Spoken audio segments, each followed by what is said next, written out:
Welcome, ladies and gentlemen, to episode 4 of Dark Frequencies. What is going on? We are excited for a brand new show because this week we've got a special report.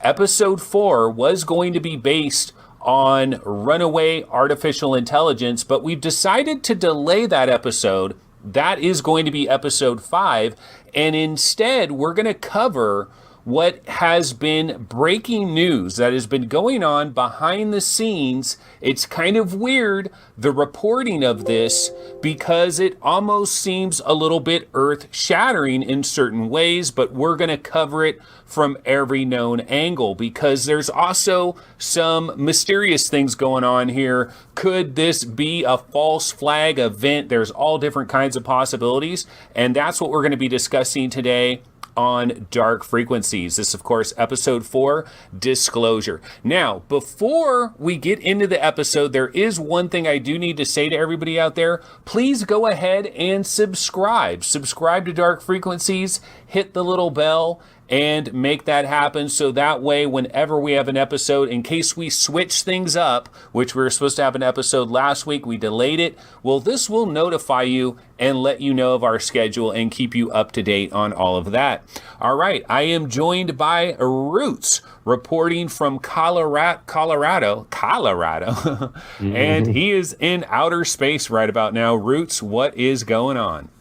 Not much. Just floating through space, like you said. Enjoying Skiva's hat, man. I wish I had one like it as well. I'm kind of bummed out. Absolutely. And there is Skeeves. And yes, he does have the tinfoil hat. What is going on, Skeeve? Man. You know, with everything we've been finding out lately, can't have them reading my thoughts. How can I? I'm just kidding. This is just a joke, guys. I'm just a silly guy. Skeeve's been wanting to do that for the last couple of episodes. We finally entertained him, so he's able to do it on this episode.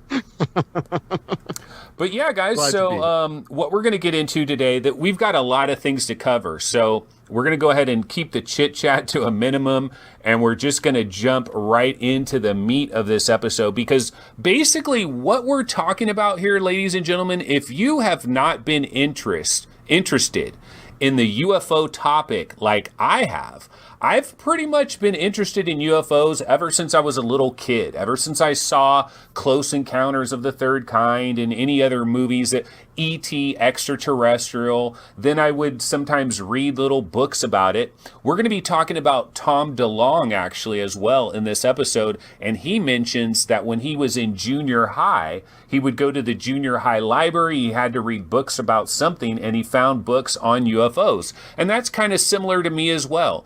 I kind of was reading books about UFOs, and then in the 90s was a UFO thing, man. There was a lot of TV shows on. It was Bob Lazar. It seemed like breaking news. I mean, it seemed like something might be imminent.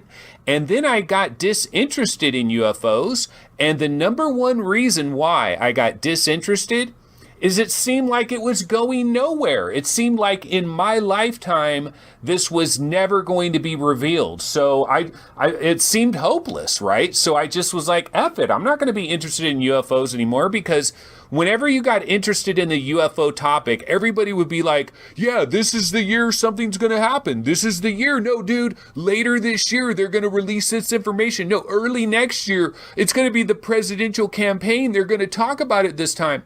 That's been going on for like 30-something years, as long as I've really been into UFOs. And so I finally got disinterested. But the crazy thing, folks, is we could be looking at what you might call a soft disclosure. And it might be underway, and it might be happening. And the reason we're doing this episode, the reason why we've decided to have a special episode and delay our artificial intelligence episode, is because of the story that hit recently. It was on the New York Times. And normally you think, wow, the New York Times, off-world vehicles not made on this earth. Now that should be an earth-shattering headline. It should be the lead story of every news channel on every station. If newspapers existed, which, I mean, they probably do, but I don't get them anymore. But if newspapers existed, it should be the headline. You know, this should be a big thing, right?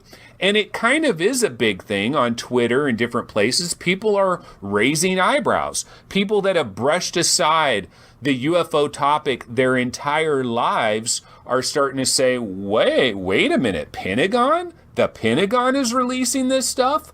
Like, so it's changing the game a little bit.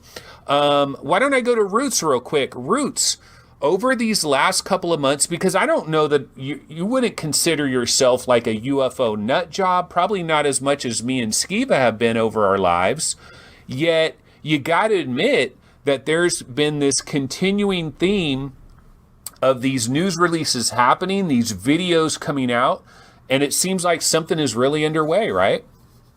Yeah, actually, it started a few years ago, right? When they started kind of talking about started Space Force got created. You know, we found out that Space Force, I talked to a guy not too long ago that was retired military Air Force, and he was telling me he was in Space Force 10 years ago. So it's been around for a while. They're just now making it public for whatever reason. And you're seeing a consistent, I guess, like somebody said in one of the comments about like a drip, you know, we're seeing drip, drip, drip, little tidbits leading to where we're at now, where this is actually probably one of the biggest revelations that they've been revealing in the last 2 weeks. Yeah, it's pretty fantastic. And Skiva, like the difference with this, the reason this is different, I think, for a lot of people, and why we do have people that never had a dog in the fight. They weren't hardcore skeptics, and they weren't true believers either, because they just weren't that interested in the topic altogether. But a lot of these people, they've kind of been woken up a little bit. And I think the difference is that we're talking about like the Department of Defense, like officially releasing videos saying, yes, those videos are real. Kind of weird, right? A little bit. It's so bizarre, man. You know, I think like you, I thought I was going to go my whole life and nothing would ever happen on this subject. But this has been a pleasant surprise. I mean, 2020 just continues to get stranger and stranger, right? And one of the things I wanted to mention about Space Force real quick is how weird is it that they just straight up ripped off Star Trek for their logo? Yeah, I bet every one of those dudes used to watch Star Trek back in the day, and now they're like, yeah, we're actually going to be going where no man has gone before. So yeah, it's super interesting, man, and I'm stoked to talk about this stuff, and maybe I'll take off my hat soon here. Yeah, it kind of looks like, it almost looks like an Acura logo a little bit, the new Space Force logo. But yeah, so we've had this story, and it was in the New York Times, and one thing I wanted to mention, so here's the story that we're talking about that's in the New York Times. No longer in shadows, Pentagon's UFO unit will make some findings public. And it says by Ralph Blumenthal and Leslie Keene.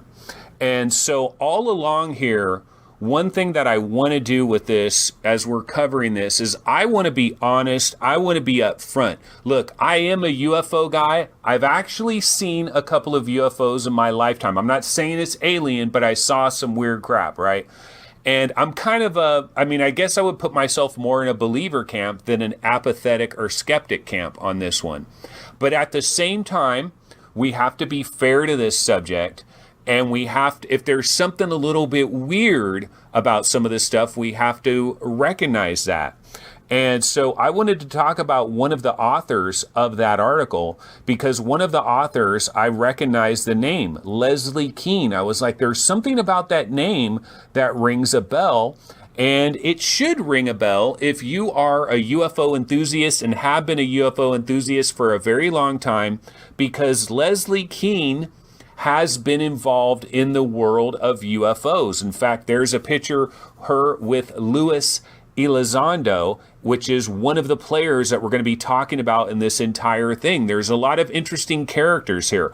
Somebody can make an incredible documentary covering all the interesting characters that are involved in this thing, because it's kind of a ragtag group of people that have all combined. If I ever thought that disclosure was actually going to happen, I would have never imagined this ragtag group of characters getting together and they're the ones that are freaking making it unravel. But I just wanted to mention that this author, she's working for the New York Times. She's a legit New York Times author, but this is not like a random New York Times writer that was all of a sudden assigned to this and did an article about UFOs. She has been involved in the UFO industry for a very long time. So I just wanted to mention that and be clear about that.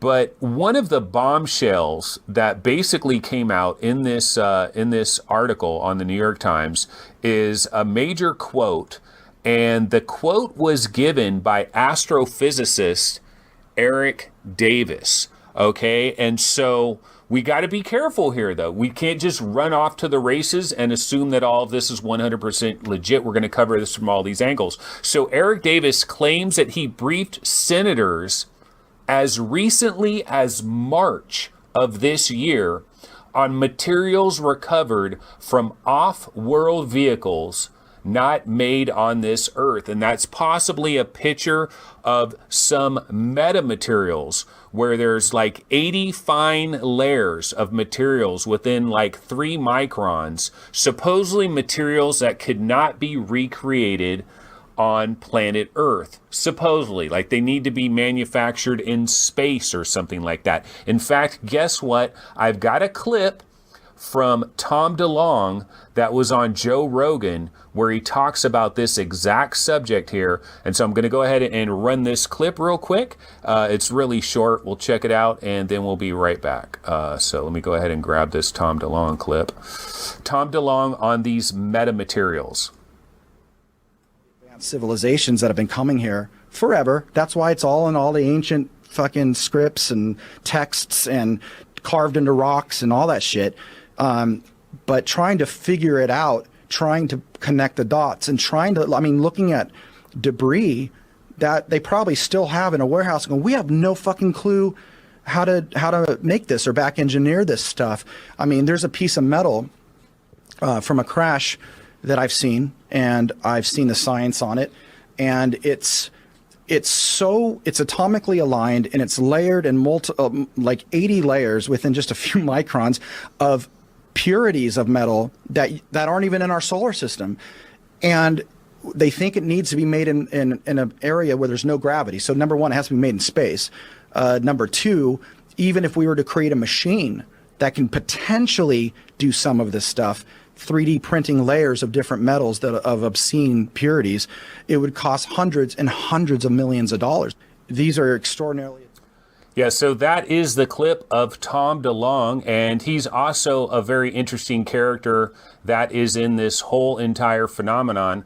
But why don't I go ahead and go back over to Roots for a second here. And Roots, so you might not have known before we started this show about one of these writers on the New York Times, this Leslie Kean, basically being a longtime UFO researcher. And I got to imagine that a lot of people that look at this article, they don't know that at all. They don't know that the New York Times hired this person. I mean, I'm not saying she's like making stuff up and it's all fabricated or anything like that, but it's like most people probably aren't aware of that. Does that change your opinion any on this article, Roots?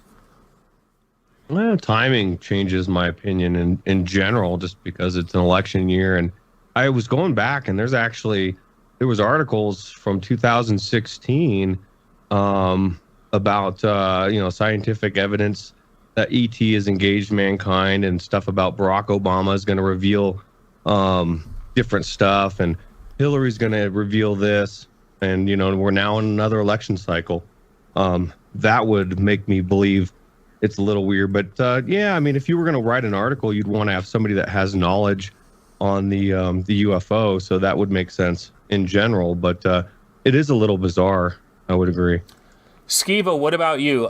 Did you know anything? I mean, I don't think you're quite as into UFOs as much as I've been into UFO. Like, I haven't been into UFOs recently, but when I was really into it, I was pretty goddamn into it. Like I would go to these specific UFO forums and, you know, I knew the whole rabbit hole, Skinwalker Ranch, you know, all of it. Like I'd go all the way down that rabbit hole. And I used to listen to this one podcast. It was called the Paracast. I think it still exists.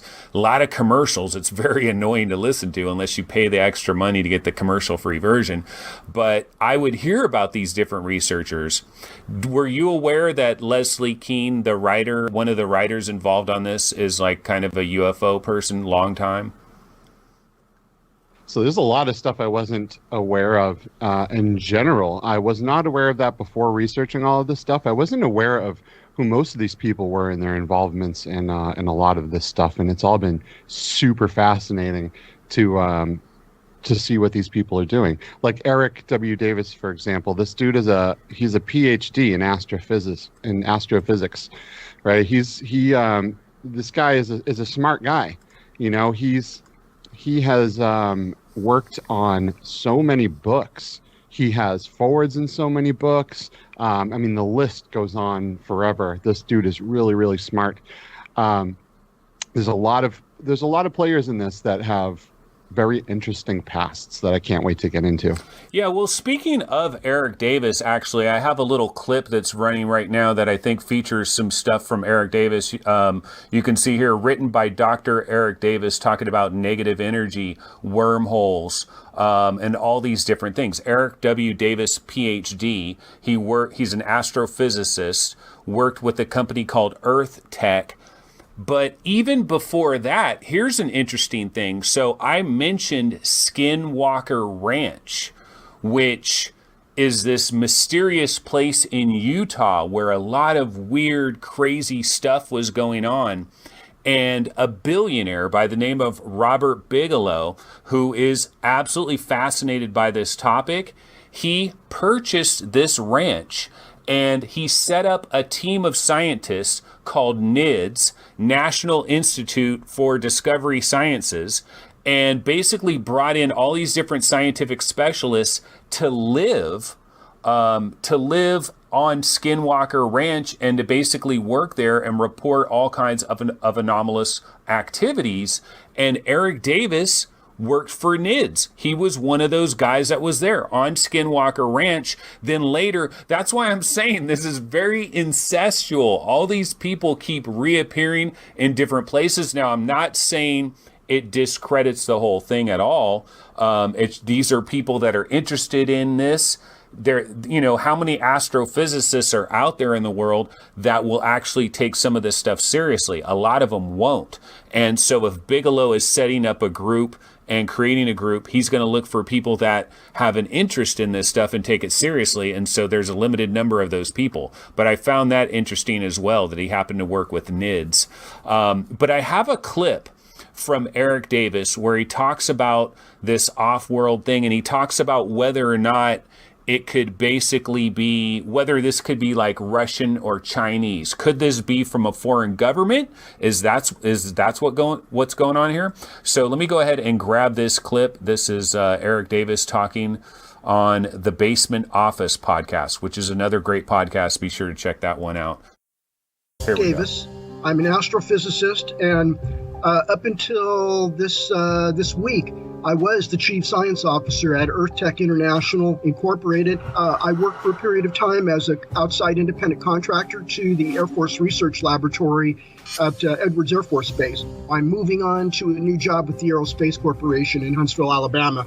I'll be working on the nuclear thermal propulsion program for the manned lunar and manned Mars missions. Opinion, it's not of human origin, not of human construct. It's absolutely impossible compared to modern American and foreign technologies and aviation, aerospace, science, and engineering. Way beyond that.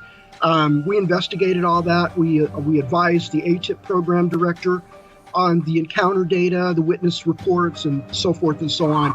The Tic Tac exceeded the performance of anything we can produce. They are not any kind of an advanced UAV that the Chinese or the Russians or the Iranians or North Korea produce. They're light years ahead of anything that we have. Okay, yeah, so that is Eric Davis. You see that is a much older picture when he was a physicist working with NIDS. and or National Discovery Institute of Sciences, and that's him with Hal Puthoff and Luis Elizondo. So let's go back over to roots. So this guy here, this astrophysicist guy, Eric Davis, are we to assume that, we just take this guy's word for it and he absolutely worked with the government and it's definitely off-world material? I mean, what do we think about this? I don't like to take anybody's word for it, but I mean, I presume he's got a pretty good history as far as what his credibility is. If that's the case, then yeah. But I don't know. Is he pretty credible? Skiba, you did a lot of background on these guys, yeah, right? I didn't find anything that would make me think he was that he was not creditable. And then, I look at people like this guy and I look at people like Bob Lazar, and I'm like, well, I mean, I feel like there might be some accuracy here. They both have a lot of things to say. They both have a lot of back information that's very interesting. That sounds like it puts them in with working with this stuff. And and like I said, these aren't stupid people either. This guy, this guy's a PhD in astrophysics and has worked with a lot of really reputable people, has done a lot of amazing research. The guy has worked on some, on quantum physics stuff. He's very bright. So, I'd like to think that he's not in it for the fame or anything, but you just never know, I guess. Yeah, I don't know that he's in it for the fame because there's probably not a lot of fame. But looking at this article from the New York Times, one of the things it mentioned is Mr. Davis. Okay, so it says, Mr. Davis, who now works for Aerospace Corporation, which apparently is in Huntsville, Alabama, a defense contractor, said he gave classified briefings to a Defense Department agency as recently as March about retrievals from off-world vehicles not made on this earth.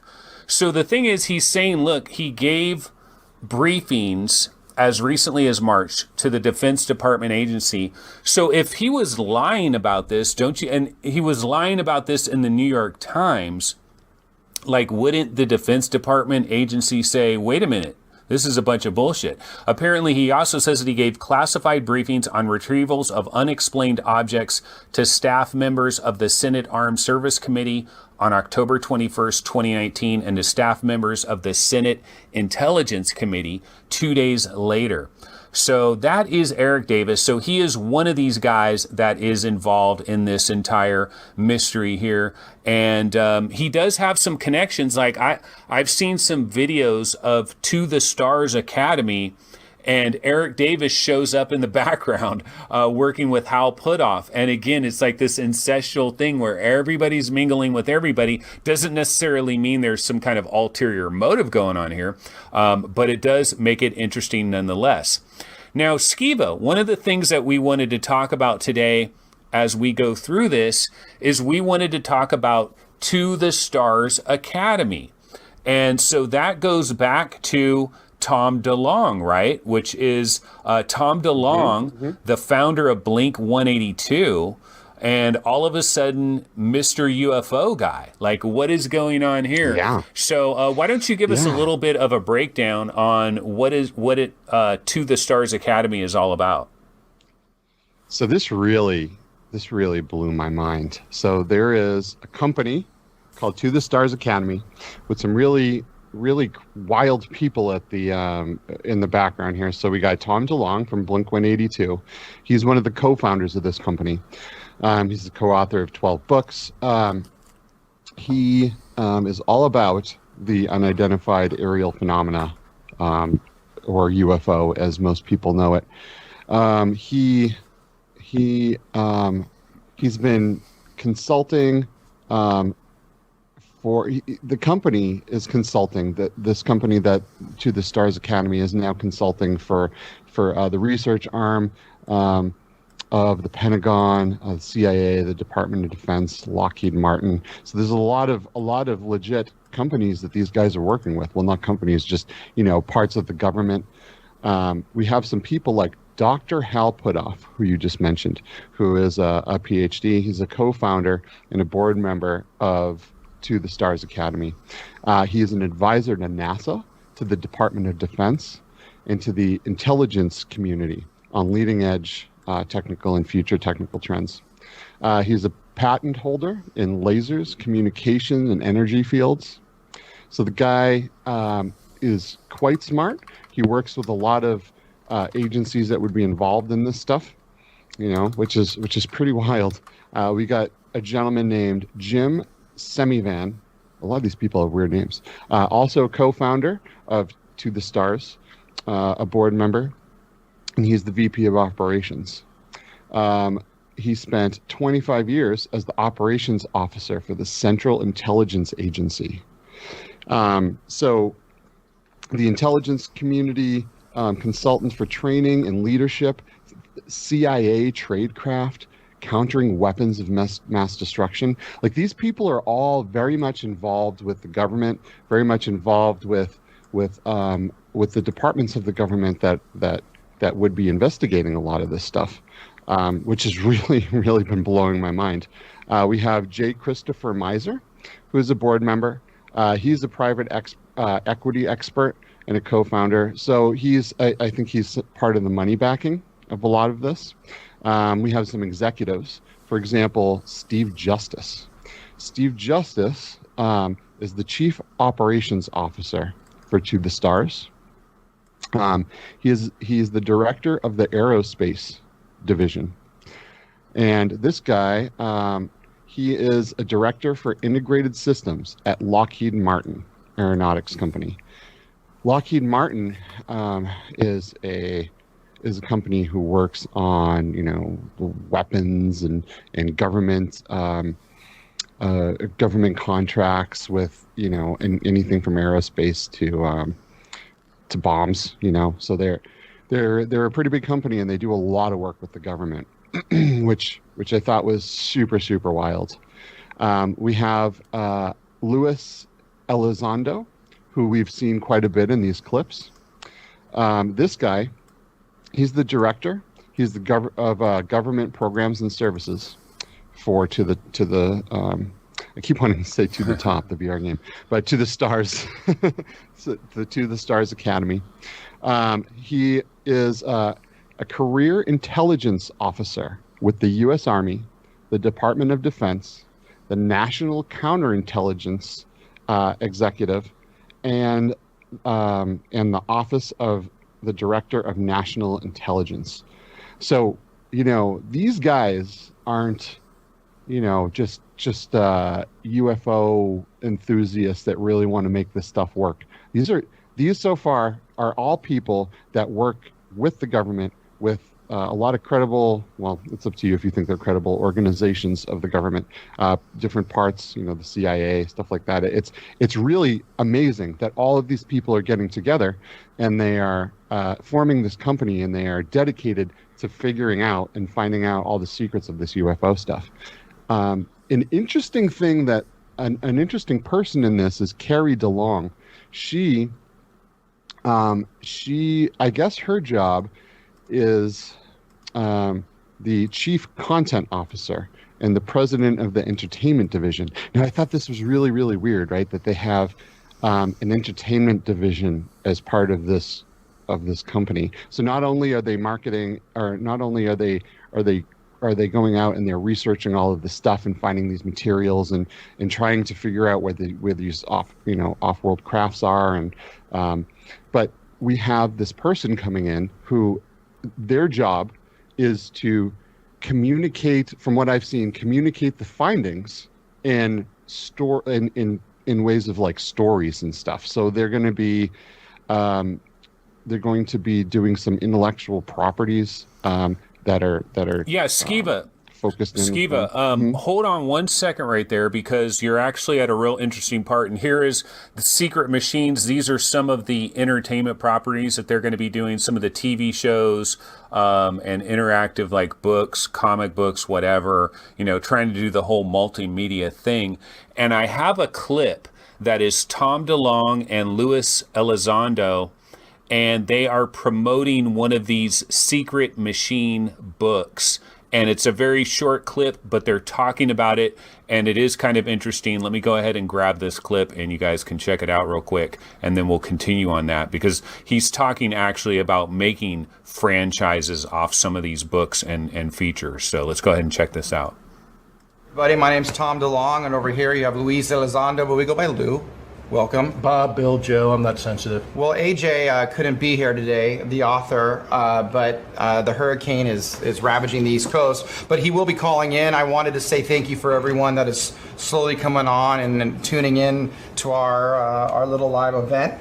We're really excited to talk about the Secret Machines book, the second one. This is a big deal for us because this is kind of our flagship, what we call a franchise, which is a story that we hope to add on to it. And it's like wine, it gets better over time. Hello, everybody. My name's Tom DeLong. Yeah, so that was the clip right there, and he's basically talking about the second book for Secret Machines and talking about how it's what we call a franchise. And I don't know, I found this kind of funny. So in the last couple of days, I had not seen a lot of this To the Stars stuff. I've heard about To the Stars. I heard a lot about it over the last couple of years when it started happening, because whenever, like, I wasn't into UFOs, but every once in a blue moon, I would go to this website called Above Top Secret, and I would go to their little UFO forum, which is the forum that I used to go to back in the days. And I would just check in to see if anything, every once in a blue moon, I would check in on it, like, every other year or so. I would check it just out of curiosity, and somebody would be bringing up this Tom DeLong, and it's like this rocker from Blink 182, and there's this new thing called To the Stars, and Tom DeLong is like super interested in all this stuff, and Tom DeLong wrote a book called Secret Machines, and that book is out there. You can get that book. It has some interesting stuff in there in terms of like, it's like fiction and nonfiction at the same time. And then that's supposed to be like a follow-up book. They're talking about a franchise. One thing I'll say here, because at one point he's like, well, we want to kind of be our own little Disney, but Disney for like millennials and like a sci-fi version of Disney. And we're going to have like TV shows and movies and stuff. And I was thinking to myself, Secret Machines spelled like Secret Machines. Like, that sounds like a wonderful name for a big movie. Everybody's going to go see the new movie, Secret Machines. Yeah, can I get 2 tickets to Secret Machines? I don't know. It's like, bro, I think you could come up with a little bit of a better name than that. But yeah, this is this organization, To the Stars. And the thing is, so when all of this started happening, one of the things that you have to remember is if you go to any UFO forum or UFO community, you've got different groups of people there. You've got the true believers and you've got the hardcore skeptics, and it's like Republicans and Democrats. They're at each other's throats. Then you have the other people that are a little bit undecided, but they're kind of waffling between these two different areas. Well, you got to imagine all the skeptics, they kind of had a field day when this stuff first started popping off, because they're like, what? A freaking rocker from Blink 182? What is this? This is all fishy. This doesn't make a lot of sense here. Why would the government work with this dude? In fact, like, if you go and watch the Joe Rogan, the main Joe Rogan podcast where he had Tom DeLong on there, that's one of the questions that's asked, is like, why is the government coming to you? That seems kind of crazy. Why are they, like, the government decides they're going to work with some outside organization, and they decide they're going to work with like a former rock star?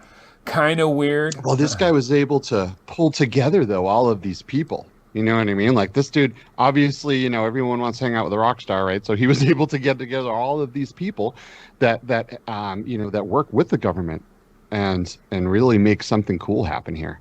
Can I get into a couple of the divisions of what this company actually does besides the people in it? Go ahead. Because it really blew my mind. So they have a science and technology division, right? And they collect documents and physical materials from public and private sources related to the UAP phenomena, which is UFOs, to study it and then transition to transformative technologies behind behind it to wider applications to the public benefit. So what they're doing is they're taking all this stuff and they're finding all of this crazy stuff that they're pulling out of UFOs or whatever, and they're finding ways to implement it into stuff, which is pretty cool. The company's consulting and research arm features top former officials from the Pentagon, CIA, Department of Defense, and Lockheed Martin. They have, which I think this is one of the coolest things, they have these programs called Scout and Vault, right? Now, Scout, I think, is super cool. This is an app that anyone can download on their phone. And I don't know if it's out yet, but it's coming. And this app pretty much allows you to, you can turn notifications on, right? And if someone sees something in the sky, it will notify everyone in the area that has that app. It'll tell them where in the sky this unidentified object is, and for everyone to point their cameras up there and film too. And then that will upload to a database on the cloud, which then goes to these guys. And anyone with the Scout app can kind of, I believe, browse around some of this stuff and check it out. It's like a giant database for sightings and stuff. They then take all of this data and they send it to the Vault. And then with the Vault, they're able to use artificial intelligence to then cross-reference footage, link things together, reference things from all over the world and all different kinds of classified and declassified documents and all the things they have access to, and kind of put everything together into one big pot and then see what is the most credible things for them to go out and investigate. So this program is really, really wild, called Scout, and I think it's amazing. Imagine everyone out there that has a smartphone has this program on there, and then all of a sudden, there's some sighting. Now all of a sudden, instead of having 1, 2, 10 recordings, you have thousands of recordings of this phenomenon going on. The data that they're going to get from this is going to be unreal. They're also going to get a lot of garbage, but they've said that's okay. We gotta train the system. We gotta train this AI. If you want to send in garbage, go ahead, because the AI needs to go out and it needs to be able to identify the crap, right? So they're not discouraging people from necessarily going in and throwing in garbage into this app and fake stuff, because they want the AI to be able to pick it out. And what better way to make this work than real world situations, right? So Scout and Vault, very, very, very cool stuff coming out. So keep an eye out for that stuff. There's a material and science research section here. And there's this thing called the Atom Research Project. And it focuses on the collection and scientific evaluation of material samples obtained through reliable reports of advanced space vehicles of unknown origin. I think that's super cool, right? These guys, their job is to obtain this stuff that has come from aerospace vehicles from unknown origin, right? I mean, they're going out and they're trying to find the crashed ships, the pieces of metal, the scraps, all the stuff that that has supposedly been out there, and maybe it's held in secret by the government. Maybe there's private companies that have some of this stuff, but they're going out there and they're finding it and they're trying to pull it in and. Yeah, Skiva, check it out. This clip that's playing right now, this is one of To the Stars. They have a lot of videos on their YouTube channel, and the videos are highly produced. It has music in the right spots, and it's using clever little, they're making it look like a television show. They got money, they've got backing, and this little video, Carrie DeLonge, right? Yeah. whose job is to make this stuff into stories and to make it into consumable media for the public. So, but this little video right here is them getting these so-called meta materials. And do you know the one thing I noticed after watching all of this? They love their bubble wrap, baby. They really love their bubble wrap. No, they have let's have this wrapped 27 times in bubble wrap. We're going to unravel it. There's more bubble wrap. Now let's unravel it again. Well, alien technology that fell from the sky and smashed into the ground and came, it's obviously very delicate, so you got to bubble wrap it all. Yeah, but that's what you see in this video. Okay, now in this part of this video, This is really interesting, guys, because you're going to see how put off. Okay, so this is Luis Elizondo. There should be a freaking reality show about this, and there probably is. But Luis Elizondo, how put off, and that's Eric Davis right there. That's Eric Davis, you know, the off-world vehicles. That's how put off. The guy that ran the remote viewing program back in the CIA in the 70s. Remember Men Who Stare at Goats and all that? That's the dude. How put off. You know, in a quantum physics and stuff like that. There's Luis Elizondo tatted up like a mofo. And you always want your number one Department of Defense guy, your source, to be tatted like, you know, Sons of Anarchy, basically. Well, when he comes looking for those materials, he's got to be, you know, he's got to look like he means business, and you better hand him over. Yeah, and he knows how to wrap things in bubble wrap, and he has a special guest episode on Sons of Anarchy, and it's all gravy, man. So yeah, this is the To the Stars thing, and so Roots, I want to go back to you because. Again, as somebody that maybe wasn't like just really into this whole UFO thing quite as much, and the good angle from that is you might have tangentially heard about Tom DeLonge being a UFO nut job, which is okay because I'm a UFO nut job to some degree. I mean, I wouldn't be hosting this show right now if I wasn't. But when you first heard about that, did you ever hear about like, oh yeah, Tom DeLonge, he's hella into UFOs, and did you have any idea that he was like trying to do all this crazy stuff? I didn't actually. It's kind of interesting because it's obviously had a love for it and or a very huge interest in once he was able to finance it. Like Skiva said, he brought all these people together and he's doing what I'm sure a lot of people even in this chat wish that they could do, that they could, because nobody's happy with what other people are doing. We want to get it done. And most people aren't doing anything. So it sounds like he's actually getting a lot of it done. And it's just bizarre that he's coming from such a different background, you know? So yeah, one of the interesting things about it, so one of the To the Stars Academy, one of their videos, again, they're incredibly well produced. They've got perfect lighting, perfect camera angles, you know, a lot of production value, which is understandable.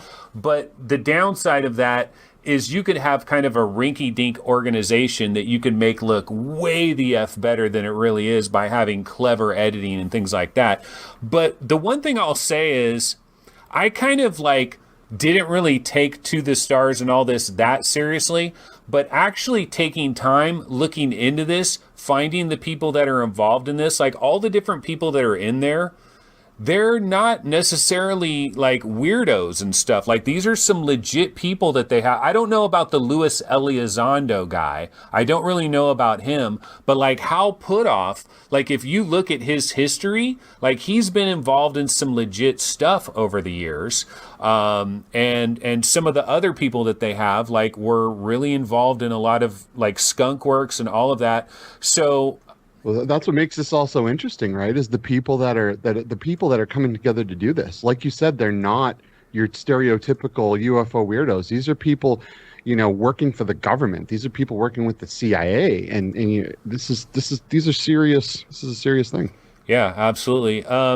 But one thing I did want to mention, I want to go back to the Luis Elizondo angle because he seems to be like the next big guy. Like you basically have Tom DeLonge. And so if like somebody's going to go on Rogan or some kind of show like that, it's going to be Tom DeLonge. He's the main guy. But this Luis Elizondo guy seems to be the next main key guy in this whole thing. And I just wanted to mention that there are some conflicting ideas about this guy. So who am I talking about here? I'm talking about this guy right here, Luis Elizondo. And so when this first broke, remember I said that you have your skeptics. And your skeptics aren't just going to sit there and accept that their dream has been shattered and aliens are now real and they've got to freaking eat Major Crow. The skeptics are not going to take that line down. They're going to try to figure out any possible angle. They're going to try to pick holes in this. They're going to try to call the whole thing as a big fraud, a big sham. And so I did look around and I did find something where somebody was questioning Luis Elizondo. And so I'm going to go ahead and pop this on the screen. And so, yeah, this is, I believe it was The Intelligencer, maybe, is one of these websites. But it says, the media loves this UFO expert who says he worked for an obscure Pentagon program. Did he? And it says there is no discernible evidence that Luis Elizondo ever worked for a government UFO program, much less led one. And now this was like back when this thing first hit, right? And so I was looking at this article, I read through it, and I did get a quote that they had in this particular article.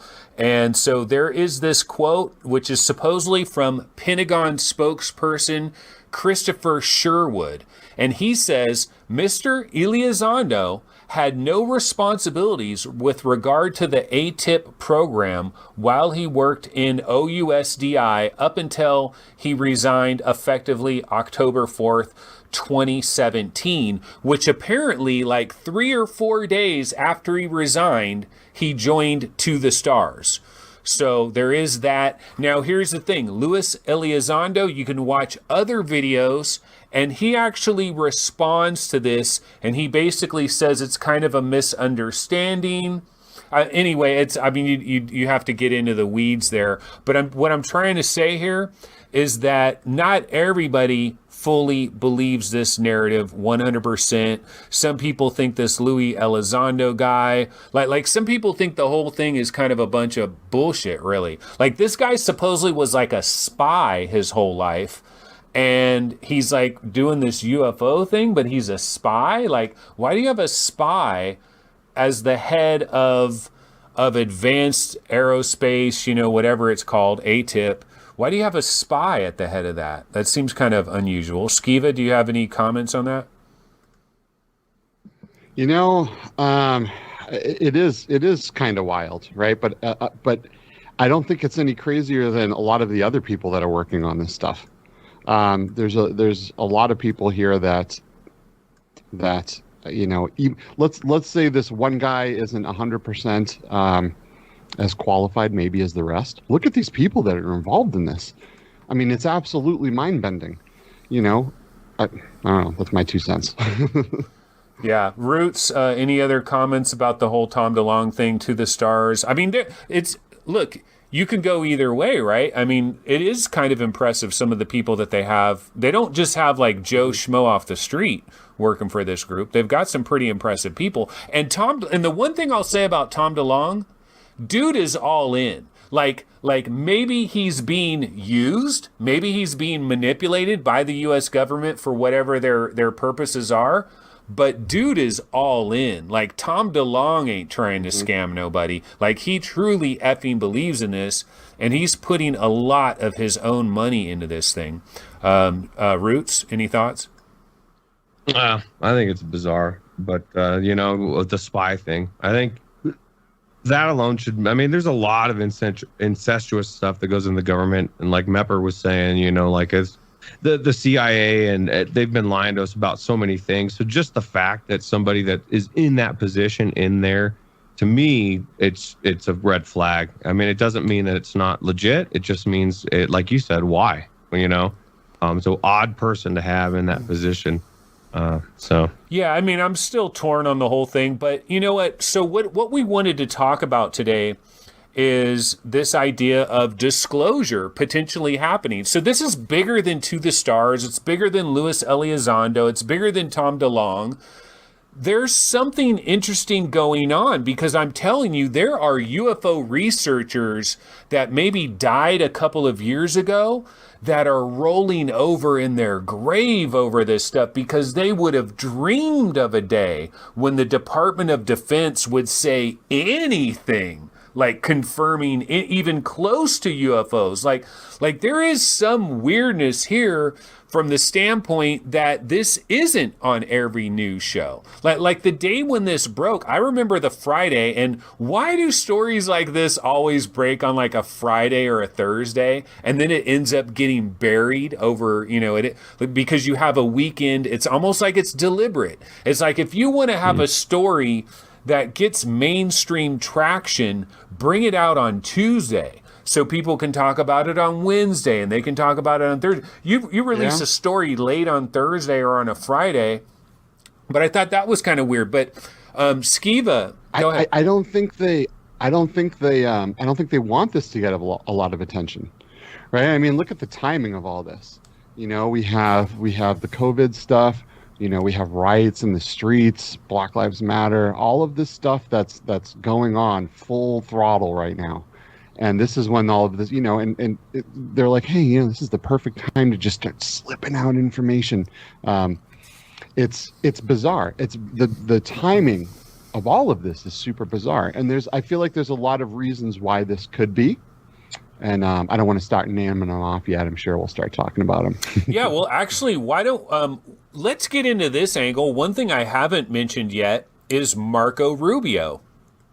And, you know, because Eric Davis, right, he was talking about briefing the Senate committees and all of this. And so what is that all about? Well, that goes back to this guy. He's on the cover of our thumbnail image.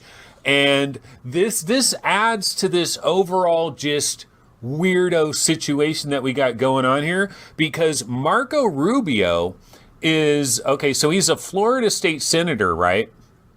But he also chairs the Senate Intelligence Committee, and they were briefed on this. And he actually has some quotes about this exact subject, and he's talking about the Russians and the Chinese. In fact, I have let me see, I have a little clip here I can throw on the screen, which is one of the quotes that he has. If I can find it here. And I'll go ahead and pop this up. And so this is Marco Rubio. Now, I've slightly edited this comment because it was much longer and it wasn't very eloquent. So slightly edited, but this is the gist of the comment that he made. And he basically says, frankly, if it's something outside this planet, that might actually be better than some technological leap by the Chinese or Russians or some other adversary.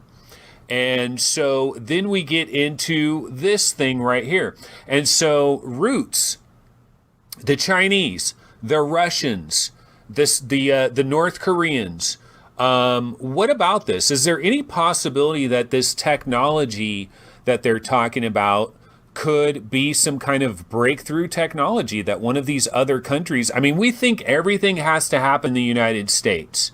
But if you go back and look at like the invention of the automobile, like it really happened in Germany. Like there's certain inventions that don't happen here. We like to think everything happens in the USA. Is there any possibility that China could have some unbelievably incredible technology that they're seeing with like these Tic Tac UFOs?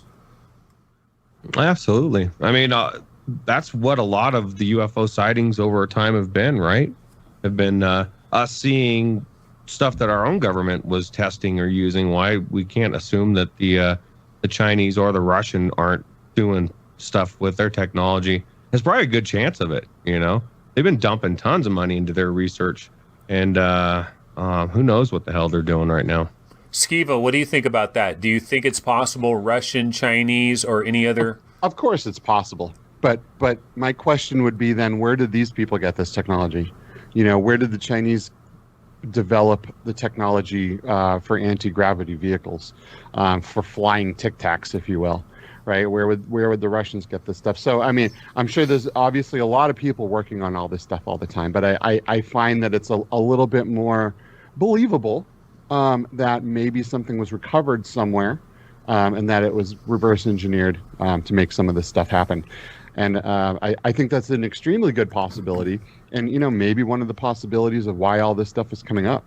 If some of these countries are using some, you know, reverse engineered alien tech, maybe then it's time for our government to come out and say, yo, all right, well, we gotta come clear a little bit with some of this stuff, because you're going to be seeing some, you know, some other governments using some of this stuff. Ah, interesting. Maybe interesting. they're going to. So yeah, so that there's that theory right there that they know that China or Russia has this technology, and they're deliberately linking this information to try to force China to come to come clean with it or something? I mean, I don't know. It seems not necessarily come clean with it, right? Let's say China or Russia is going to use this stuff. They don't care what U.S. says. U.S. comes and goes, no, if you use this stuff, people will know there's UFOs and blah, blah, blah, you know? And China or Russia might be like, screw you, don't care. You know what I mean? We're going to do what we're going to do. So then maybe at that point, the U.S. is like, all right, these guys are going to start using some of this stuff. Maybe they're going to start disclosing it to some of their citizens. I really doubt it. But, you know, at that point, the U.S. would kind of have their hands forced, if you will, to kind of start putting some of this stuff out there. So it's not like a big blow to the people receiving the information, right? You know, if one of these things come, you know, like I live in Phoenix, and in Phoenix, right before I moved here, there was a thing where this giant mothership came over the Phoenix city. You know, Phoenix is huge, man. It's huge, and 10,000 people saw this mothership, you know, hovering over Phoenix. You know, this isn't, you know, Joe Blow town, you know, of 10 people. This is Phoenix, Arizona, man.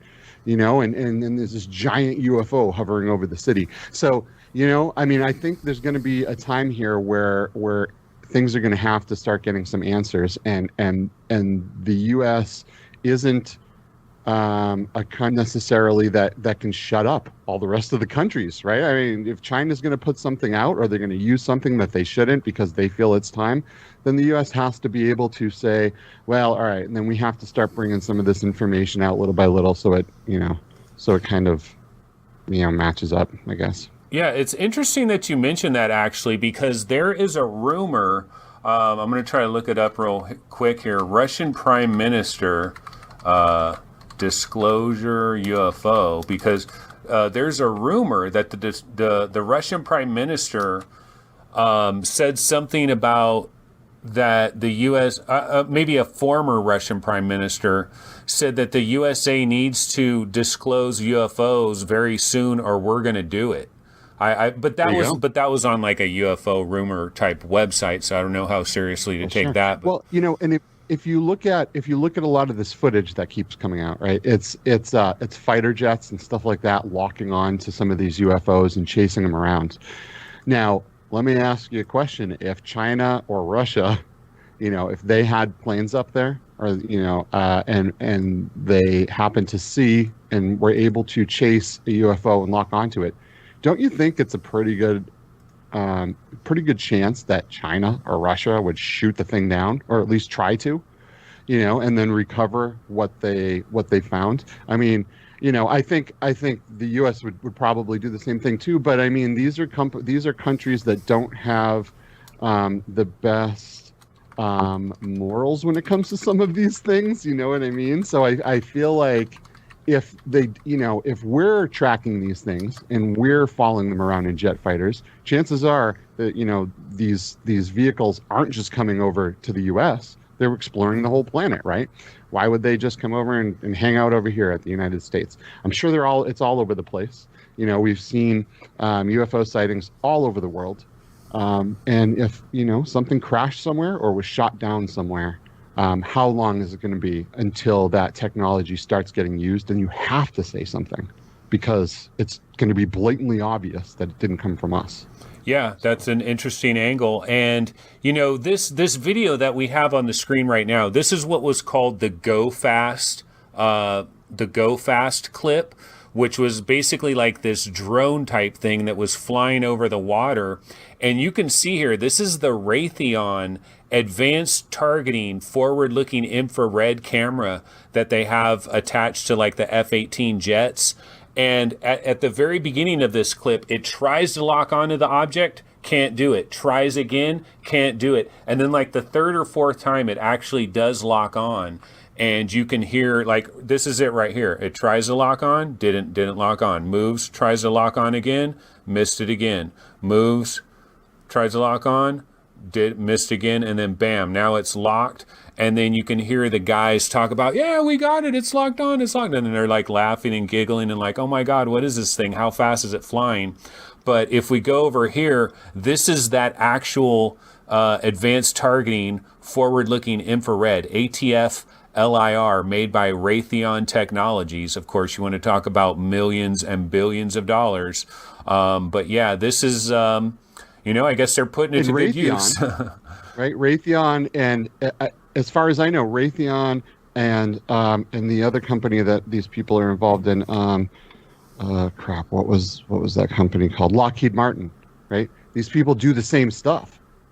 Am I wrong? Yeah, they're all involved in it. So if they're involved with this stuff, just makes sense that Lockheed Martin would be a part of all this.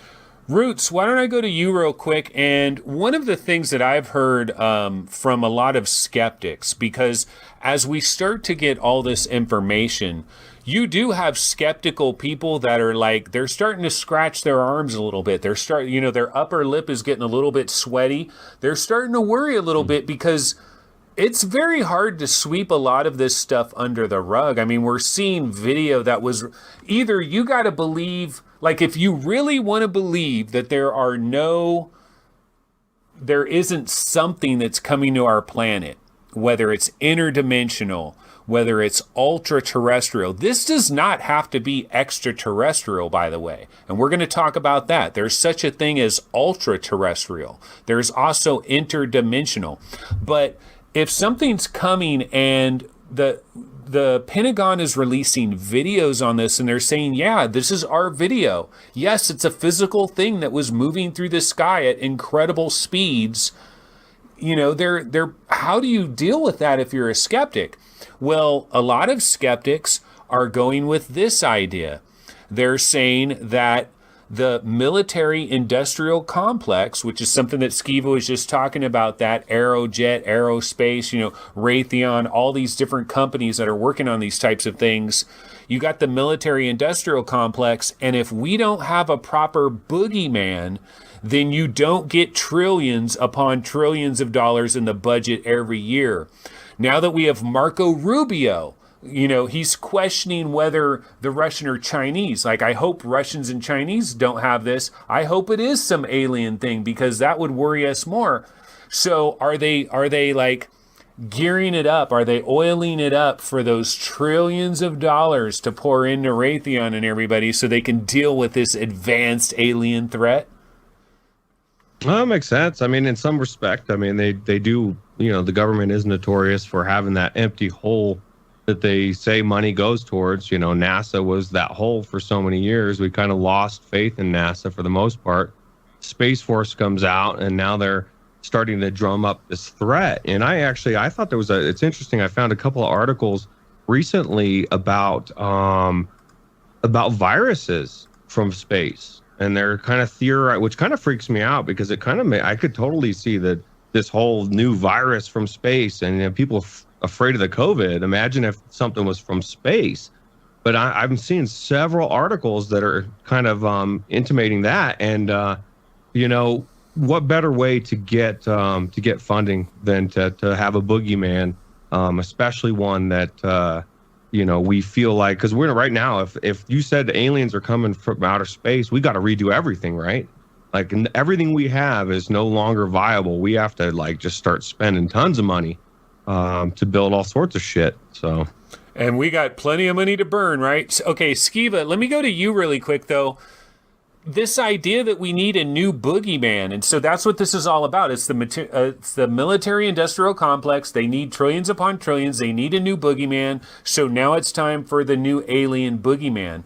The problem I have with this idea is, isn't China a pretty freaking good boogeyman right about now? I mean, they're in the news with every little app they got being banned, and they're running the 5G transmitters, and they're reporting back to the China mother base. I mean, don't we have a pretty freaking good boogeyman? I think we do. We got quite a few good boogeymen, actually. I mean, look at North Korea. It's a pretty good boogeyman. But there's the angle that we're kind of used to these countries and these people and these evils, if you will.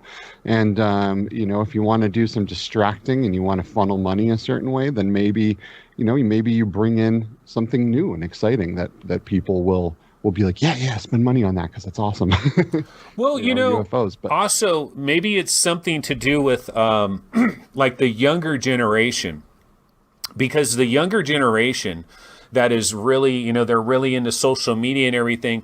It almost seems like they're less apt to buy into this boogeyman concept of these other countries, you know, and it's almost like, no, we're like this one world and everybody's together, and we don't, like, I don't know that the younger generation looks at China as a possible threat or Russia as this threat or North Korea as much. And so maybe the government, like maybe the people that are on the inside of this thing, they feel like they don't have enough support to just continue to have regular terrestrial based threats. We now need to have some kind of advanced alien threat.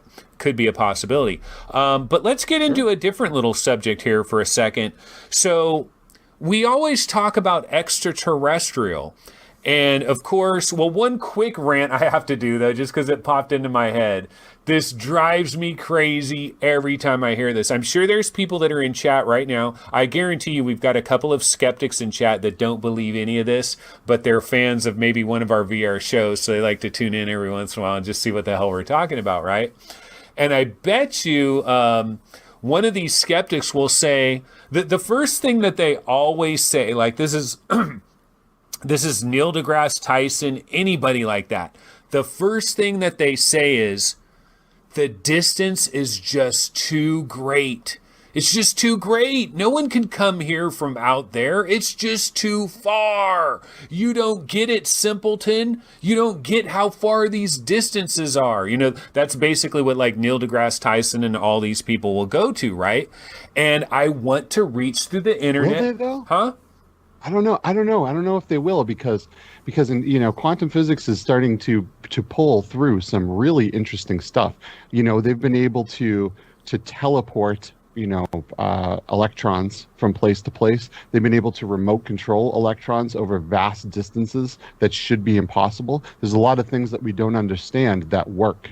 So, I feel like well, yeah, there's that. If you get into quantum mechanics, there's that. But the other thing, like the point I always want to argue whenever I hear people say this, is like, you're telling me that our human civilization at some point in the future, like 2,000 years from now, 3,000 years from now, you're telling me we're not going to make a spaceship that is multi-generational, that is basically like a city in space, that is moving through space, but it's a city, and people grow up, they're born, they live their entire lives, they die, their children move on, all on a ship that is moving through space. Is that impossible? Like, no, I don't think so. So we're making something kind of similar to that right now, right? So if you follow SpaceX at all, love my SpaceX, you will see that they are designing the Mars spaceship right now, and it's a huge ship that's going to have movie theaters and restaurants, and people will have their own rooms. It's going to be like a cruise ship, but way bigger, right? Because these people are going to have to be on that ship for 6 months or 3 months, depending on how fast we can get by the time we take off. But I mean, this is something that we're already designing. They just tested the Starhopper, which should take us to the moon to build a base. So I think really soon here, we're going to be in a interplanetary species. It could be another reason why some of this stuff is coming out. We are legitimately going to start messing around in space. We have Space Force now with their Star Trek logo. We got stuff we got to start looking at. Who's going to make the laws on these new planets? Who's going to do this? Who's going to do that? So there is definitely a possibility, for a big ass spaceship like the one SpaceX is designing for the Mars mission, where people will just be born on that ship and they will just explore. They'll just be cruising around for who knows how long. I think that's a very, very good possibility. Of course, for something like that to happen, though, you would have to, like, whatever the energy source is that is powering that ship, like, you've got to have a steady supply. Like, do you have an endless supply of energy? Because, like, if you're just moving through uncharted space and you don't, but maybe you can look ahead and see different planets and you can analyze and say, this planet has liquid water and maybe we just need liquid water to power it or something like that. But you're going to need... There's a lot of stars. Yeah. There's a lot of stars out there. There's a lot of solar. There's a lot of energy. There's a lot of dark energy. There's a lot of things that we just haven't figured out how to utilize yet. You know, like look back at the days of Nikola Tesla, where he was able to walk out on a stage and hold light bulbs in his hand and illuminate them. You know, the dude was able to figure out wireless power, and obviously he was whacked for it. But you know, there's things that we don't get, and maybe we have found some of these off-world vehicles. Maybe we have worked long enough on them to reverse engineer how they're pulling some of this power out of thin air. And one other thing we need to consider too, in terms of like, oh, it's too freaking far. You could never do it. It's too freaking far. Well, haven't we sent things out into space? We've sent things out into space, right? That have like a gold record that shows like the human body and stuff and all that. And isn't that just going to continue to go and continue to go and continue to go? And our next episode here on Dark Frequencies is about artificial intelligence. And we're going to, because we're Dark Frequencies, we like to cover kind of the dark side of it. So we're going to be talking about runaway artificial intelligence and can you control artificial intelligence and things like that. But if you think about our future, we're going to send, like, are we going to send human beings to some of these planets? No, why not send some type of robot avatar first? You send a robot avatar that's controlled by AI or whatever.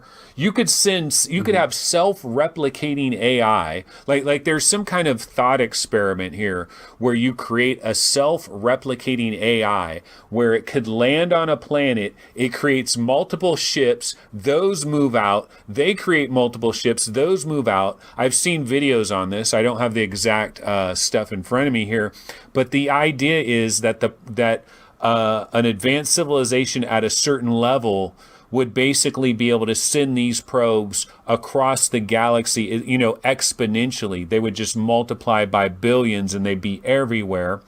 And these probes could be here invisibly, reporting on things in the atmosphere. It's the same kind of thing we would do. If we found some planet out there that had life, we would send some probe. It would be invisible. It'd be floating around. It'd be analyzing the temperature, analyzing the soils, doing all kinds of things. Well, look at the Mars rovers. For decades, we've been sending rovers to Mars. Now, we're not to the point yet where we can outfit that with, you know, completely self-running artificial intelligence. But, you know, be damn sure that when we can, we will. You know, we've been sending things places to collect samples of the dirt and to collect, you know, atmospheric data and to figure out the weather. And so we're definitely going to do that. So Roots, what do you think about these different arguments that they say in terms of, I mean, here we're arguing against it. Can you make an argument for them and say, no, it really is too far? Or are you kind of with us on this one? No, I'm with you. I mean, I just interdimensional travel doesn't take into consideration the distance that becomes not. You don't even have to worry about it, you know, with the fold of space. So I don't know. I think that it is very possible.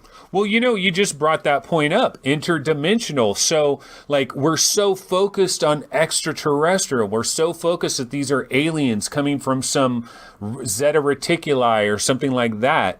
What if, because if you look at string theory, and string theory is not proven, okay? So we can't, like, these are just theories that might be right. There's theories that, there's evidence that suggests that it has a chance, right? And so in string theory, now people get caught up on this, but if you get into string theory, there has to be like a certain number of dimensions, and it's between like, I don't want to get into the exact number because somebody will be like, oh, you're wrong by one dimension. You know, it's in between like 9 and 14 dimensions or something, whatever, right? But you have to have these additional dimensions. And so what about the possibility? Because a lot of times when we see these craft, it almost seems like they're blinking in and out of our reality. And Tom DeLonge, when he was on with Joe Rogan, he kind of explained that a lot of that had to do with how they're warping. They like warp space-time around the ship. And that's why it appears like it's blinking in and out of our reality. But I always thought, well, man, maybe these things are coming from some other dimension. And sometimes they're like halfway in between. And that's why they're like, they look like, sometimes like you see UFO videos and sometimes the UFOs are like, they're like swarming into each other and then popping out and making bigger. And it seems like, what the F is this thing? Like, you can't have a spaceship that goes into like 3 little orange balls and then comes back to get like I don't know. I find it hard to believe that anybody could ever build something like that. But if it's some kind of dimensional effect that's making it look like that, what do you think about interdimensional entities? And do we have to worry about these things? I don't know if we have to worry about them, but I definitely think that's more probable than extraterrestrial, and just the different dimensions. Like even the Mandela effect that we talked about last week supports multiple dimensions and all the different things going on. So who knows? Maybe they're from, like some people said that they could be like an advanced form of ourselves and coming back and checking. Maybe there's time travel. I don't know, but it appears to me that they're traveling that way versus the distance of space, and that would solve all of those issues of how far things are when you're just going from one dimension to the next. And maybe it's just as simple as having a flux capacitor up there, whatever they call it, that lets you travel through that wormhole from one dimension to the next, and you're kind of skipping over all that distance. So, well, see, the thing I'm thinking about with an interdimensional, I'm thinking that they're right here. They're here. They're just existing in another like they don't have to go in any wormhole. They just have to go from their dimension into our like if we had the ability to see all these other dimensions, they might just be right freaking there. There could be dead people standing all around me, and I just can't see them. Because they're like in some other kind of like I mean, I know that sounds like woo woo crazy, but I mean, it's within the realm. Could be dead people. It could be not dead people. You know what I mean? Like it could be other versions of yourself that are just slightly off from this one. In each dimension, things are a little bit different. Just like Ruth said, we were talking about the Mandela effect before, where things may be possibly slipping between dimensions. So if that's a possibility, there's no doubt that a possibility could be that these ships go from dimension to dimension. Maybe there's a dimension next to us that we've already made contact with these things. They've come down, they've given us technology, and we're all homies high-fiving. Joe Rogan has definitely contacted these other dimensions when he's on DMT. He always talks about that. But Skiva. Yeah, man, Okay, I want to ask you something, Skiva, about Ruth's brought it up, time travelers. So here's the thing about time travel. Like the way I've always understood it, because like Einstein, his stuff is pretty freaking rock solid. Like most of Einstein's stuff is pretty effing legit. Theory of relativity and according to Einstein, the idea that you could travel back in time, like as far as I understood it, is just like not even like you can't like forget about it. Like it ain't happening. Like that's what I always heard. Now, of course, our understanding of the world is so simple right now. You think about humans 5,000 years from now, they're going to know things that we're going to be unbelievably dumb compared to wherever they're at that point. Sure. But the theory is you can't go backwards in time. The theory is you might be able to go forwards in time, but if you go forwards in time, you might end up in a different place, really. What do you think about this idea? Because like Joe Rogan, he'll float this idea as well. Like one of the things that he talks about with aliens, he talks about how they're skinny, they're hairless, they don't really have a mouth or anything. And he's thinking like, these could be like humans in like millions of years, just what we evolve into. Like we don't need all these big muscles. We got this big giant head with a big giant brain, and we don't really eat food the same way. So we got a little slit for a mouth. Yeah, I mean evolution, right? It absolutely could be. It could be evolution, and we have turned into these things, and we're coming back, or maybe over from another dimension to check on us and make sure we haven't blown ourselves up yet. Something like that. But at the same time, those could also be suits. You know what I mean? Like look at haptic suits coming up, like the Tesla suit, for example, right? I see so many other opportunities for something like that other than virtual reality, where a Tesla suit is a skin tight suit that you can feel things happen in VR, it tracks your body language and all that stuff. But at the same time, it also regulates temperature. It regulates how you feel, as far as it can make you hot, it can make you cold. So why wouldn't we all be wearing, instead of air conditioning these huge buildings, why wouldn't we be wearing our own small climate controlled suits, giant helmets, maybe with these big I think there's so many possibilities, man. There's just so many possibilities. Yeah, well, one possibility that I've heard recently is this, and this is an idea of ultra-terrestrial.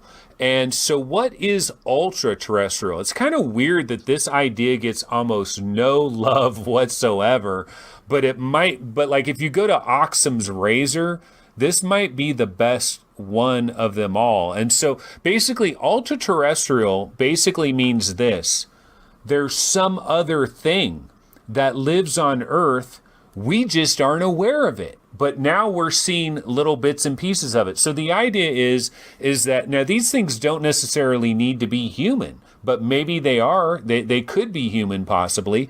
And so you could have what would essentially be a breakaway civilization, almost like an Atlantis or something, some type of civilization that maybe went subterranean. It might have went underground, and it might also be in the oceans. So you think about planet Earth. Planet Earth is what, like 80% water, 90% water when you compare it to like the land masses, right? It's primarily oceans. So if you're an advanced civilization, like sometimes like when the UFOs come down, they seem to like go right into the ocean. They're not even worried about landmass and stuff. Like if you were some alien from some other world coming to Earth, I mean, it's all blue. You're thinking, yeah, I'm going to make my civilization in all this blue area. There's so much more of that. So what if there's like an ultra-terrestrial civilization here on our planet that is under the oceans, possibly subterranean, and they just avoid us like the effing plague? They don't want to get anywhere near us. They don't want to talk to us, disturb us or anything. They're doing their own little shit. And now our technology has gotten to a certain point with this like forward-looking infrared. Like, do you know that some of the stuff that we've seen on some of this footage, you couldn't see it with the naked eye. You had to have it on forward, like it was invisible. Like they're using stealth technologies. So now that we have more advanced technologies, we're starting to see some of this stuff. So there's this idea of ultra-terrestrials. And so Roots, I'm going to go to you. Who is the guy that says we're being controlled by lizard people? Maybe he was right all along. Maybe they really are underground. David Yeah, Icke, right? No, I don't know. It's definitely interesting to think about, because we have so many movies that do pre-programming, right, or predictive programming. And how many movies do we like Time Machine, or they've got some other race, right, living under the earth and or under the ocean or whatever. I mean, I could see it. I mean, I my only big problem with that is like you'd have to be ultra stealth for nobody to see, unless the Sasquatch is the few sightings that people see of what they look like. But somehow they've hidden it for a long time. But like you said, maybe it's just the technology. That's one of the things that people don't realize, how quickly we are learning. They say daily we're doubling our technology, right? Isn't that what they say now at this point? It used to be like every year, or before it was like every 10 years, months. Yeah. whatever it is. And so if we're learning, and I'm seeing all sorts of articles on everything across the board, it's all about how we're finding this out, we're finding that out. So it is absolutely conceivable that maybe we start to notice some kind of signature or something going on that makes us focus a little bit more. And maybe these entities don't want to be seen, then we run into a problem. I don't know. Skiva, one thing I've wondered about, because they'll talk about like these like lost civilizations that were even more advanced than we are now.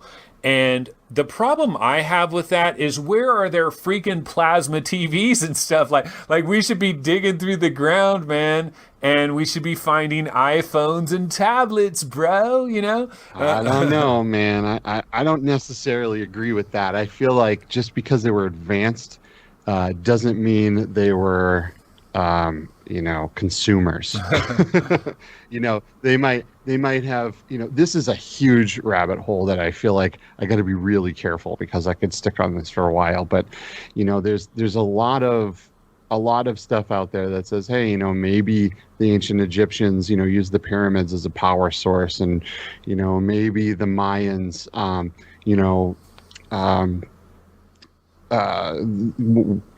merged with the world's energy and vanished. There's so many different weird things. We're finding strange structures now as global warming becomes a thing and Antarctica starts to melt, and now we're finding structures under the ice there that no one's ever seen. That's before. the Nazis, You bro. know, No, there's actually a there is this like if you guys really want to go off the reservation here, I don't include this as one of the possibilities, but there are people that straight up buy into this like whole hog, this idea that in Nazi Germany, they actually had recovered UFO. Like they had crashed UFO technology, and they were doing like this Bell thing and all this stuff. And then so like as they started to realize like we're going to lose the war, even though they happen to have alien technology, they're going to lose the war, right? So they realize they're going to lose the war. And so like a whole gang of Nazis bounced over to Antarctica, and they've basically been living in Antarctica, creating advanced civilizations in Antarctica, kind of like Superman's palace. And then every once in a while they fly to the moon, and there's Nazi flags on the moon and shit. Right. Yeah, because Nazis are super smart people. Well, their scientists basically was freaking NASA. Their entire scientist was basically NASA. So yeah, they got you on that one. I don't know. I love the whole David Icke thing. I think that guy is freaking awesome, right? Like, I think the craziest thing that he has going for him is the whole reptilian thing that lives underground. But hey, who the hell knows, right? Like gaming science teacher said in chat, we're still discovering species here on our own planet. We're going down deeper and deeper into the ocean, and we're finding things we've never seen before. We go into the rainforest, which we've pretty much mostly destroyed, and we're still finding things that are there that we hadn't discovered before. So who's to say that something that wants to hide isn't gonna it's gonna hide? You know what I mean? We can't find everything. We haven't X-rayed the Earth. You know what I mean? So these are all possibilities that you could absolutely go down this wild rabbit hole and explore. Do I want there to be reptilian people underground? Not really, but you never know. What if they're nice? Yeah, maybe they are nice, and they know that we're nuking each other. Do you guys remember the TV show? I'm not going up there. Remember the TV show V, like the original, Yes. the original one? Do you remember the episode when the baby came out and it was a lizard baby? That was so freaking awesome. I love that. I was like a 10-year-old kid or something. I don't know how old I was. I loved V. That was a good series. Yeah, they brought it back, and it was pretty good, and it failed, which is too bad. Okay, so one of the things I did, guys, because now we're at the point of this episode where we're just kind of like considering possibilities. Like if disclosure, it kind of seems like disclosure is underway, but like the people that demand the facts, they're not going to be satisfied until like we start landing ships on the ground and everything. But I came up with a bunch of different questions to think about. And I just have a bunch of different random questions that we can consider. Okay, so one question I have is, this is for Roots and Skiva, is are there biological entities that are on these ships? Or do these things have to be some type of like AI drone robot type thing? Because like when we talk about some of the maneuvers that these ships are making, dropping from 80,000 feet to sea level in a fraction of a second, these type of maneuvers, not only would the human body just freaking explode across everywhere, like just like in the microwave, like it just wouldn't work out too well for the human body when you're traveling with those kinds of G-forces. Not only that, but supposedly our equipment couldn't even survive. Like the equipment that would be flying the ship would not survive these G-forces. So what do you think is going on as far as what's on on these craft? Are there biological entities? Because one of the possibilities I heard is like Tom DeLonge kinds of talks about this like warping of space and time around the craft. And so even though they're having these unbelievable maneuvers that would just rip apart any human flesh or any biological organism, for the creatures inside, they're not being affected because they're in this like space-time bubble. Have you heard of that, Skiva? What do you think about that? I have, and I think it's really interesting. I feel like that's definitely a possibility. You know, you look at the beginning stages of technology that we're using here on Earth. You know, you got Virgin, who is using a hyperloop now, where they suck all the air and the gravity out of a tube, and then they have you know, a thing that you get in, and it just shoots you through this tube at ridiculous speeds. You know, we're starting to figure out how to do some of these things that in normal gravity would really hurt people.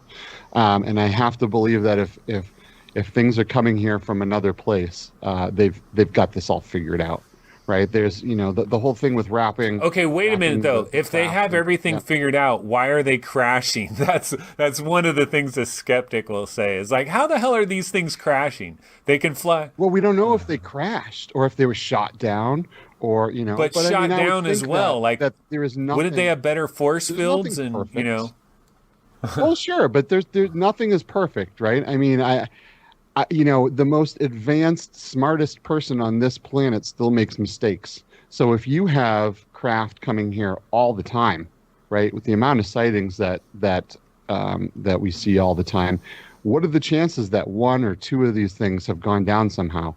You know, that something happened with their machines that would cause a crash. I think it's absolutely, I think it's totally feasible. Totally feasible. okay. Roots, I'm going to go to you with a different question. You know, I've got a bunch of these random questions that I was going to consider if disclosure was really to happen, which it kind of seems to appear to have begun here. One of the things that we talk about is like, what is it going to take for everybody to be like, fuck, this truly is real? And like, one of the things that we've thought about is like UFOs landing. Like, some people believe that the reason that we're getting disclosure now, 70 years later, with 70 years of secrecy, where they would never say anything about anything like this, and then all of a sudden, yeah, man, go ahead. UFOs are real. Let's put it in the LA Times. It's no big deal. Let's release videos. It's kind of a weird thing, right? But people are saying that they're still not going to believe it until like UFOs actually land. And there's some people that think our government is in contact with these beings, and maybe these beings have given them a deadline saying, yo, we're landing on such and such a date, or, you know, on New Year's 1st, 2021, that is the UFO day. We're going to land everywhere. You know, I mean, how crazy is that? It sounds like a sci-fi movie, right? Oh yeah, it does sound like a sci-fi movie, but it could be possible. You know, I mean, there's a lot of things that have been going on. Like I said, all of a sudden, Space Force was admitted and brought into it as a real entity. You know, there's a lot of weird stuff been going on with all the things that check space. I don't know if you guys know it, but every telescope around the world that's ran by government agencies are shut down. Even the ones that are manned by one person because of the COVID. And like I was saying to chat earlier, you know, there's things coming like that last comet that was super bright. They said they just found that last month, you know, and I don't know how that's possible unless they really can't see, or maybe they knew it was coming. And there's a lot of stuff. A lot of people believe there's a lot of meteors or comets coming for debris, and maybe that's involved as well. So I don't know. I can see it for sure. This is something I'd love to chime in on, because this is the one part that I don't buy at all. And I don't want to piss anyone off here, but I truly feel that if there are aliens coming and checking us out, that they are not going to come down and talk to our leaders and do all this stuff. Like, let's face it. All right, let's say we all hopped on a spaceship and we went out and we found some planet that was full of life. And we're watching right before we go down there, and they're shooting each other and they're killing each other, and they're thousands and thousands of people are coming to this country and murdering each other, and nukes are going off. Would you go down there? Because I wouldn't go down there. I wouldn't go talk to any of those people. You know what I mean? I'd be like, no, this race is not mature enough yet to know that there's anything else out there for us to start sharing anything with them, because they'll take this technology and they'll kill themselves with it. So I truly don't believe that there's anything out there contacting and chilling with our governments. I just don't think we're mature enough for What that. if they... I promise we'll do better. What if they can't even communicate with us? Like, we can't communicate with our dogs. I mean, here we are, we're advanced beings on our planet, we are, and we have these dogs that we love. We haven't been able to come up with a special dog language to tell them, okay, go outside and do your business right now, because I'm leaving for 10 hours. Just chill in the backyard and don't bark, because I'll be back. We can't communicate with ants or anything else. How do we know that like these aliens are going to even be able to communicate with us? Sometimes we see some of these movies, like what was the one movie where they had to like come up with an idea of how they're going to communicate, and it was a recent movie. I forget what it was called. It was a recent movie. But I don't know that it's going to be so freaking easy. Yeah.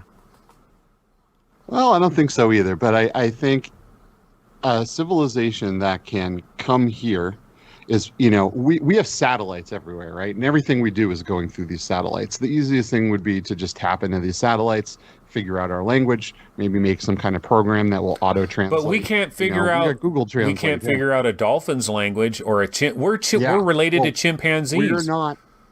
We're not traveling light speed. We're not warping through solar systems, right? If something is coming here, it's evolved past the point that we have at this point in time, I think. And The Arrival. Yeah, that was the movie. Oh, The Arrival. Yeah. Yeah, that was good. But yeah, how would we talk to them? I don't know. But we as humans have Google Translate. I'm able to go to other countries, hold my phone out, I talk, it shows up in their language. They talk, it shows up in mine. And we are probably peons to whatever these things are, right? So yeah. I would really think that they would have a way to communicate with us. I mean, I would think that math is a universal language. I think that would be the least of their concerns. Well, Elon Musk, I mean, they're talking about brain-computer interfaces, right? And he was talking on Joe Rogan's show saying that, I mean, way too aggressively, this is not going to happen, but like in 5 years, you're not going to need words to communicate. More like 50 years maybe. But yeah, so, I mean, maybe they could just like send a signal right to our cerebral cortex where we just automatically understand what they're trying to convey to us. It sounds like freaking hocus pocus, but so does all this brain-computer interface stuff as well. So there's a lot of other considerations to think about if this stuff did happen. And one consideration we have is oil and energy. So Roots, one of the things that I've always heard when it comes to why you never want to disclose this is because, it'd cause riots in the streets and all that.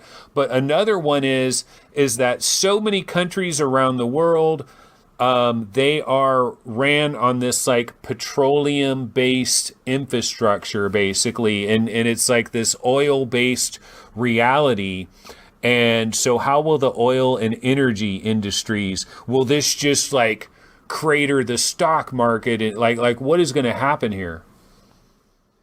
If aliens are coming, I don't know that it would necessarily affect the oil and energy field as far as that goes, or what. I guess clarify, why would that? Well, the theory would be is they've obviously got stuff that is beyond our understanding in terms of how they're moving around, and it's whatever's powering their vehicles appears to have, it's not like a combustion, there's no like it. They're not burning fossil it just fuels. Doesn't seem like they're using an energy, like it would seem like if this is revealed to be absolutely true, then it's like, okay, we'll now solve the freaking energy crisis because like they've obviously freaking solved it, whatever they're doing. We just need to get their information. Do you think it's possible that an advanced alien civilization would give us this information? Like, let's say they do have some way to communicate with us, and we were to say, look, we're in a real bind here. We've got this global warming problem. Could you guys hook us up with a little bit of that secret sauce, and let us know how you're powering your ships and everything? Give us a little bit of some physics lessons. Do you think that they would do that? Well, as long as they can, as long as the global warming, or I guess not, as long as they can make money on it, our governments, they're not going to let it happen. We've seen how they bury technology, unless the aliens came down and presented it to the people outside of the governments, and somehow they could prevent it from getting stopped. The only reason, the big thing about global warming is they want to charge companies credits. They want to make money on the carbon credits you got to buy to produce your materials, So, I mean, that's still about money. It's all about money. And I think unless we can get away from that, I don't know that there'd be any way that they could give us that technology without it being squashed. And, Tesla is a perfect example. And there's many examples like him where they came out with something amazing that we're not even sure what they came out with really, and it got squashed, so. Skiba, what about this? Another question. Well, another one of the major reasons they say why this isn't going to happen is because of the world's religions. That if all of a sudden you have UFOs landing, this is a reality, there's aliens out there, then these aliens could say that we don't have a God, or there's a different God, or all your shit is wrong and it didn't work like this. And so some of these religions some people believe that some of these religions would just immediately collapse upon this announcement. But you have stuff like the Vatican, where they've been preparing for this for a long time, and they've come out and made official statements and said, look, if there's aliens, see, I think the Vatican knows, like they already know, like the Vatican knows some shit. And so I think they know, and so they're like, we already know, so we're going to come out ahead of this and say, look, this doesn't mess with the Bible or anything we're talking about. This is just another creature that God created. It's just when we had the Bible, they didn't necessarily get into this aspect, but this doesn't violate anything. What do you think about the world's religions? Well, oh boy, this is a subject that scares me to even talk about, but I truly, I don't know. As far as the Bible is concerned specifically, I truly believe that it's been altered, that things have been taken out of it. But let's look at it from this point of view. We all remember War of the Worlds, the movies, but back in the day it was a radio broadcast, and when they broadcast that, they didn't come, it was a radio show, right? So people tuning in the middle had no idea if this was actual news happening or if it was just a story. But a lot of people freaked out, man, and there was suicides, there was all kinds of craziness that happened.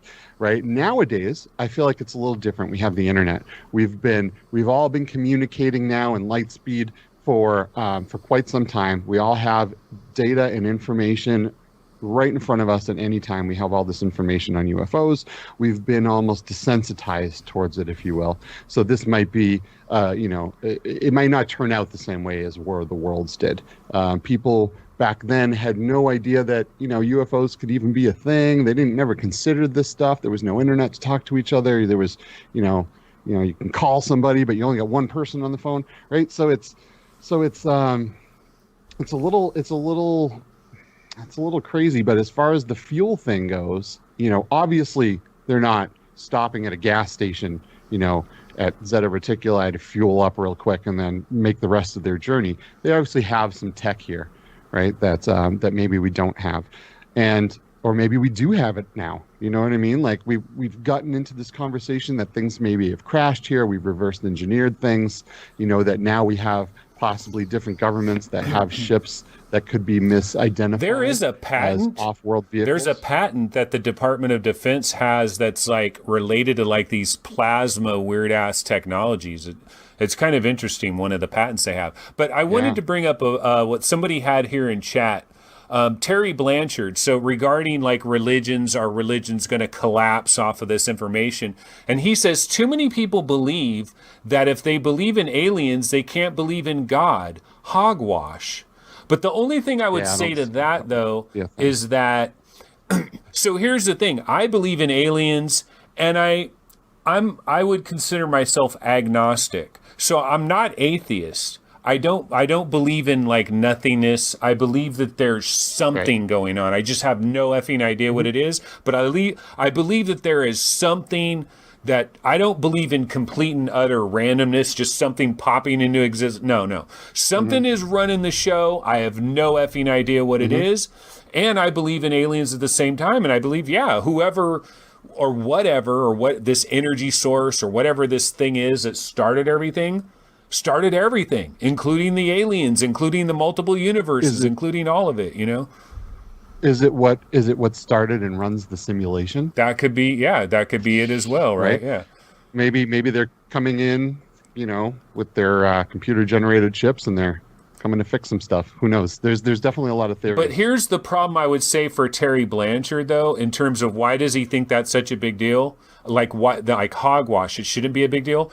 It's kind of a big deal, though, for some of these religions, for some of the religions that have a very tightly knit belief system, that if some new revelation, like for example Mormons, like their whole thing might like there's certain religions that are really not very compatible with this. I don't know. There are some religions that say that UFOs are not a thing, and it might bust them up. But I really feel like most religions, it could fall in with that. I mean, you know, if there's an all powerful, you know, that God that is everything that has ever been and ever will be there, you know, why would that exclude something off of this planet? That wouldn't make any sense. So I feel like it doesn't really mess anything up for most religions. Some of them sure, because they have specific things about aliens. But I don't know, man. I feel like, you know, it shouldn't even be a consideration. You know, one other really interesting angle too, we talked about so there's extraterrestrials, there's ultra-terrestrials, there are interdimensional visitors. What about this? Demons, like biblical. So, like, have you ever seen some of these movies where it's like based on like some kind of rapture or biblical thing, and it's like, yeah, you know, most of the people, like a lot of people on planet Earth, you know, they're not true believers in the whole Bible apocalypse and everything, but like, you know, I'm somebody that was raised Catholic, and I, you know, read different parts of the Bible and everything, and so some of that stuff is in my background, and like, I don't necessarily buy into it, but at the same time, I'm not going to say it's effing impossible. Like one of the powerful things for like Christianity and like Jesus, and like I have a friend, right? And he's into like, he's like a born again guy and all this stuff. And like, whenever I'm talking with him, you know, he's always trying to like convince me to do this or that, or try to get involved with, or try to like, join him, and you know, all this type of thing, and we'll kind of argue back and forth. And one of the arguments that he makes, one of the arguments I would make to him is, I would, you know, this idea that you like have to believe in Jesus Christ or you're going to hell. And I would say to him, I would say, dude, if that's true, like, what about somebody that's in Nepal? You know, they grew up in Nepal, they weren't exposed to know Jesus Christ, and then that person dies and they're going to hell. That seems so effing unfair. But one of the things he would reply back to me with is like, the Bible as a pamphlet of material has spread throughout this world. Like, the one thing I will give these people, that information has spread effing everywhere. It is touched, it's reached every shore. It is spread everywhere. So, like, what I'm saying here is like it would be a real shocker to me if ultimately we found out that these things were freaking demonic creatures, and it's like a freaking biblical thing, and this biblical thing is real. Look, I know that sounds kind of crazy to a lot of us that maybe aren't highly religious, but it's not like completely out of the realm of possibility. Yeah.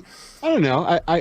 I've read the Bible. I've read quite a few religious books, and I haven't seen anything suggesting that demons or angels or anything would need to come down in ships from other places. But then again, but it could be misinterpretations, right? Like, we look at the old paintings and stuff, and it almost looks like UFOs. Roots, I'm going to go to you. I know that you do have a belief, and you are spiritual, and you are, you know, you do have a belief in Christianity and stuff like this. And so what do you think about this? Because there's probably other people in your realm that do look at all of this as like evil, satanic, this is demon, but like anytime this UFO stuff comes up, it's like demonic, it's satanic, this is bad, or maybe it could be angels, or who knows? I mean, there's so many possible angles here, but like, what do you, as a believer, where you kind of like this UFO thing maybe as well, or you're interested in it as well, but you have to like think about all this? No, I've kind of gone from the exact same thought process as you. Is like, if I were to see an alien or whatever, that it would be a demonic being. Makes a lot more sense in my upbringing and in the biblical faith that would be what, I wouldn't be thinking of them as more as traveling, as how they're appearing or whatever the agenda is, which I know that's one of the things that we were going to talk about, which is actually kind of ties into religion, which is the, I can't think of what it is. Well, you know what? One of the things you're talking about here, Tom DeLonge, like, you know how he has that book, Secret Machines, Secret Machines, but it looks like Secret, right? Well, if you read that entire book, like, it's considered like a nonfiction book, but like the honest truth is supposedly he's dropping like everything he freaking knows in that book, but he's he's like weaving it into this like semi pseudo fictional story.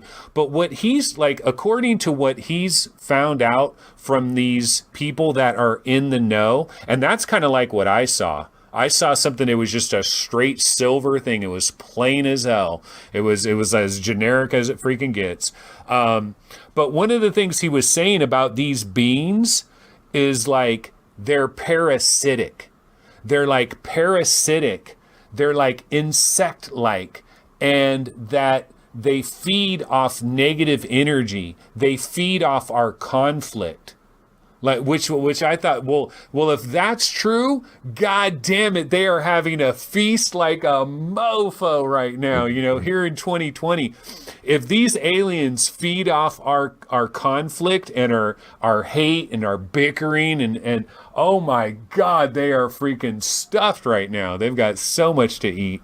Well, that sounds like what they say demonic beings feed off of. A lot of similarities, and that's where some of it goes with like the gray aliens. The description is what a lot of people see in demonic entities, and then there's the people that have been said that like people get paralysis when they're getting visited by aliens. There's been cases where people have rebuked them in the name of Jesus, and those aliens disappear. So there is stories as far as that goes, and that's what I was going to say about Project Bluebeam. I didn't even know this until I was researching it, but it's all biblical. It's all based on the second coming of the Antichrist, and it's really just the idea that they're going to use a fake alien invasion to usher in the Antichrist, and it basically started in 1994. There was a researcher named Serge Monast, I think, and another journalist. Both of them were researching, and it was interesting because they both ended up dying within a week of each other of heart attacks, which a lot of people theorize they were assassinated to dissuade their work. But it's like I said, it's more of it's supposed to bring in, usher in a universal religion. There's 4 steps. The first step is to cast discredit on the religion, like have discoveries made that are against it, exactly what we were saying, that kind of maybe go up against Christ, and create doubt in the believer to ultimately get them to reject those beliefs. And then you would see, we've been seeing the second step would be things in the sky, and we've been seeing a lot of those instances, like the spirals, the weird flames, in China, the city in the clouds, just a lot of bizarre apparitions that don't make sense. And a lot of people theorize that those things they're tests, they're testing, they're getting people ready to see, to show something in the sky that's going to maybe be another Messiah type or an alien. And then the third step is to communicate directly to us through via ELF or VLF waves, LF waves, directly into our brains, and make it feel like it's coming from our soul, like we're hearing our own voices kind of like a person that's hearing God would think. And then the fourth would be to partially destroy the world's economy, which I thought this is kind of weird because I think that's what's going on now, to instill a digital currency and to completely get rid of cash. And I think they're pushing for us to get away from cash right now. And you're slowly seeing it with this change thing, which is the most bizarre thing. I've never heard of a change shortage, which they could solve by printing more change, right? Today. Yeah, the change thing is funny. Wanting to push.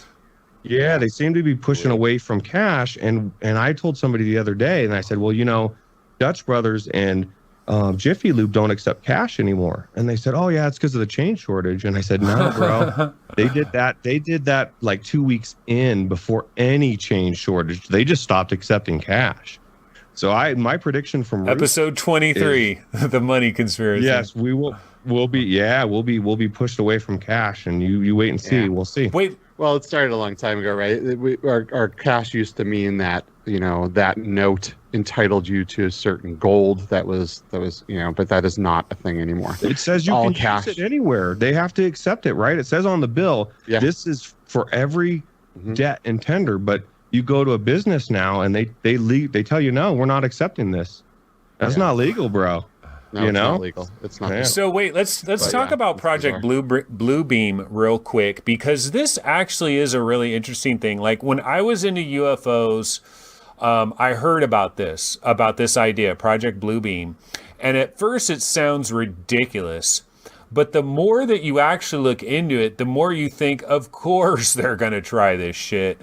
Where they try to basically the idea is that they are projecting onto like the ionosphere of our atmosphere, which it's almost like they can use it like a projector screen. And so they have these really advanced laser projectors.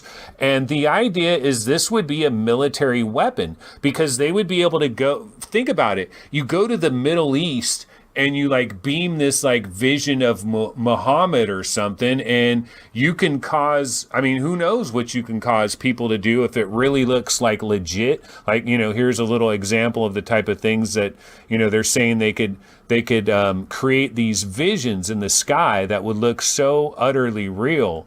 The Chinese floating city. This is something Roots was talking about, the floating city in the sky. Look, this sounds sci-fi like a mofo, but this is the type of shit that DARPA's into, right? That, like, our government, our military is interested in crazy ass shit like this.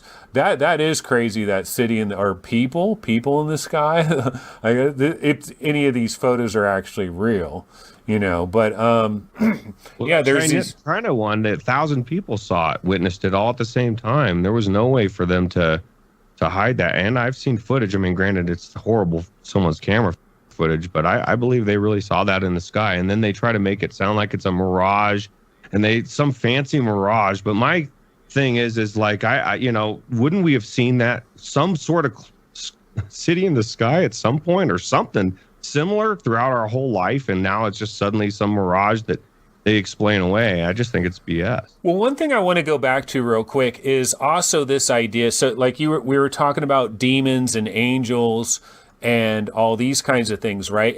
And one thing that I've noticed in this UFO phenomenon from the very beginning, and it's always bothered me, it's always caused me problems. Like I've seen freaking UFOs, but this still bothers me. The idea that when you look at like all these old photos of UFOs and old drawings of UFOs, it is always era dependent. It's like time dependent. It's like the UFOs people saw, like look at I Believe, that picture behind Skiva, that particular UFO. Like there was a certain time where all UFOs looked like that. And then, in the 60s or 70s or whatever. And now that we're in the years, we're in 2000s and stuff, now we've got these giant black triangles, and it's almost like whatever this phenomenon is, it's like You're assuming here, Anthony. Yeah, I'm that assuming they're all the same species coming from the same. Well, no, place, I'm not and all the assuming ships are that. supposed to be the same, right? I'm not assuming that. Yeah, there could be a million different things, but wait a minute.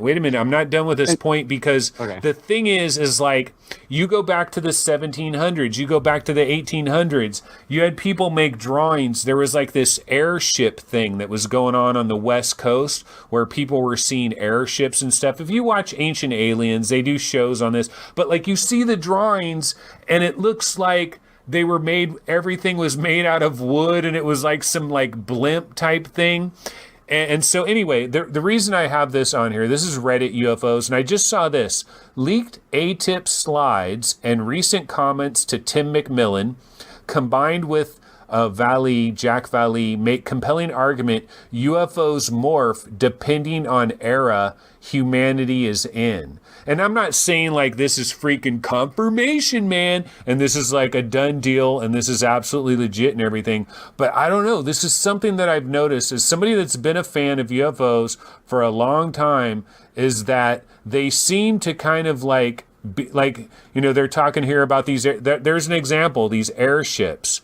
Like it's always like exactly like our, it's relative. It's like relative to our technology. Almost like if you look at old UFO shows, UFO things that were done in the 50s and 60s, it's like the technology is always changing. Skiva, so you want to combat this idea. Go ahead. What did you want to say? Well, sure. So there's the possibility of different aliens from different planets with different technology, but there's also, like our cars from the 50s and 60s don't look like they do now. Our planes don't. A lot of that stuff has changed dramatically. So I feel like it would only make sense for some of these ships and for some of these things to have changed as well. Yeah, but it's kind of like they're changing with our technology. Doesn't that sound a little suspicious to you? Oh, you know what I mean? It's like as we gain technology, it's like all of a sudden the ships are now more technological, because I still think a good portion of what we see or have seen has been our own government running, different things, different ships that they haven't told us about. That we now know that some ships are shaped like triangles, but 10, 20 years ago, we didn't think that they existed because we thought they would have been aliens, but they were really our ships. Do you think that we have built these from the ground up, or do you think we've taken them from recovered I don't know. If Roswell is true, I think absolutely we've discovered it and reimagined it. But my point is like a lot of these things, they're going along with our technology as far as they're advancing. The 60s, that's what we would have expected to see in the 60s. So yeah, definitely interesting angles to think about. But you know what? We've been going for a couple of hours here. We're almost done. But I want to cover one more thing, folks, before we bounce out of here. One more question about this phenomenon.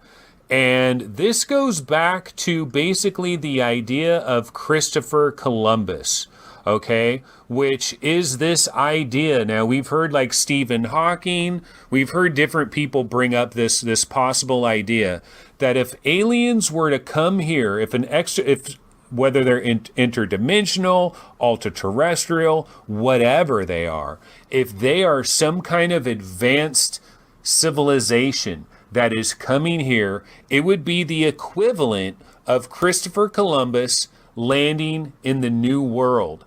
And in this scenario, we're the natives, we're the Indians, okay? And in this scenario, the aliens are Christopher Columbus. And so this advanced unknown technology, it looks mysterious to us. We don't understand it. This is the ending scene of Apocalypto. Really good movie, I think. I think this is actually a damn good movie. If you've never seen it, definitely check this out. Even if you hate Mel Gibson's guts, check it out. It's pretty good. But yeah, the very end of this movie, this guy basically, well, spoilers, he gets away at the very end, but they end up running onto the beach and, the ships are coming in. And hey, it did not work out so well for those natives. So that's what I want to talk about right now with Roots. Are we looking at the end of humanity as we know it, Roots? Like if an alien civilization, You know what's crazy? Actually, let me ask you this, Roots. This is going to sound like straight sci-fi, but is it really that unbelievable? What if we were to have alien contact, legit alien contact happens? They start freaking landing. They come out of their ships. They're communicating with us. They're giving us information. But then somehow, some way, 30 years later, we're basically their effing slaves. And we're basically their slave labor. We're basically the equivalents of all these companies in the United States using like slave labor in China and Singapore and Malaysia, where there's basically sweatshops, you know, like Foxconn, people jumping off the building. They got to put up nets everywhere for all the people that are committing suicide. Are we going to be that cheap Chinese labor for these aliens 30 years? I know it sounds crazily improbable, but who knows? I mean, these are the kind of scenarios that have happened in history, right? Yeah, well, that definitely is a probable situation. I don't know why they'd be coming here unless they were coming to enslave us to make Nikes for aliens, for sure. But no, it's definitely interesting to think about because, you know, at least humans, we tend to exploit, and why wouldn't, you know, just assume that they're benevolent and they're not going to do something like that. I could see them stopping by and turning us into slaves. I also see a point of what Ronald Reagan was saying, and that would be how we could unify the human race, right? Is through an outside force. If we felt like we were being invaded, it could bring humanity together under a one world government. Again, going back to the new world order. Yeah, the new world order. But that's the goal that they say for the Project Bluebeam, is to get the one world religion, the one world government.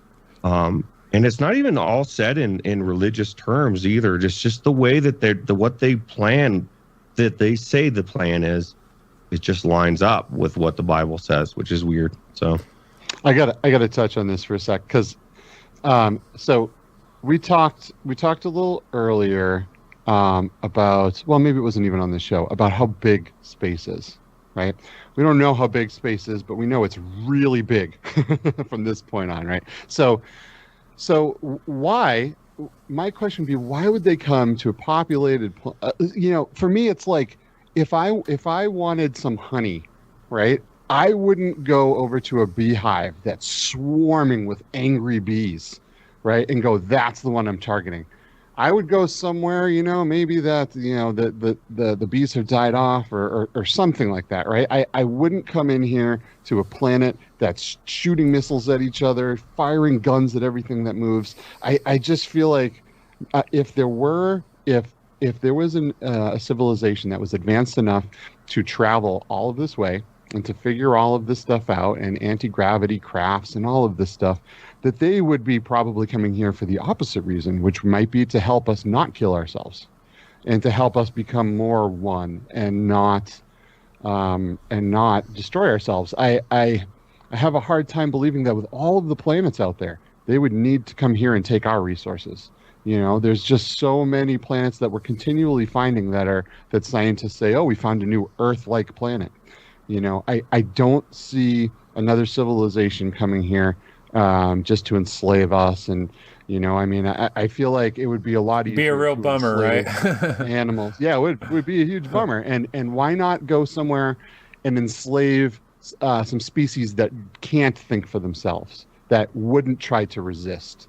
You know what I mean? Like we have dogs. Our dogs aren't trying to resist and get away all the time. And you know what I mean? Like why would we? It just doesn't make sense to me. I want to take the optimistic point here and say that if alien life comes, it won't be to mess us up. Maybe it's the slow approach, though. Maybe, I mean, what's the one thing they've been doing this whole time has been observing us, right? And trying to watch what's going on. And I take the opposite approach, and this is just being on Earth and watching humans work. I think the idea that somebody's going to go all out of their way to help this planet is more fairy tale than to go there and attack it for resources, and just in the general scheme of the way life is. You know, that's human thinking, though, right? Yeah, it's true. Yeah, but that's all. That's the only basis I have as our thinking, Yeah. and I'm more inclined to believe that there would be a nefarious reason behind it. But hopefully, we're not the slave labor that Anthony just described. That doesn't sound fun. Although at that point I'm almost 80. I don't think I'm alive. So Yeah, so one thing I think about on this subject is I do agree with what Skiva was talking about there from the standpoint that think about somebody that's trying to rob a house. If you're going to rob a house and you've got a lot of houses to choose from and a lot of them are empty, there's no one there. Wouldn't you rather just rob that house that's empty? Why are you going to rob a house that's occupied? You would have go ahead. what are the resources? Like What if human beings ourselves, like our actual genetic material? Well, yeah, or whatever. I mean, the thing is we're assuming the resources are other planets, other magnesium, other whatever. What if there's not any other entities out there like us, and we are just a viable slave labor? I could do some work for them. If they give me the right house wait. and a nice. But the slave labor angle, you're telling me they can go across freaking galaxies, they can drop 80,000 feet in less than a second, but they can't build little robots that build other little robots that build other little robots that could do every little tiny amount of labor you could ever imagine. They're going to travel all the way across the galaxy to find these hairless apes that are very difficult to deal with, and they're going to train us to make something?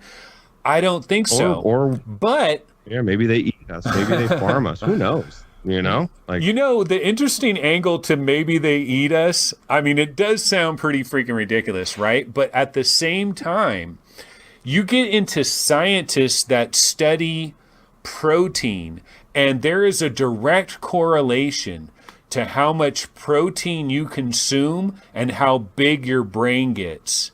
Like there's an actual relationship to that.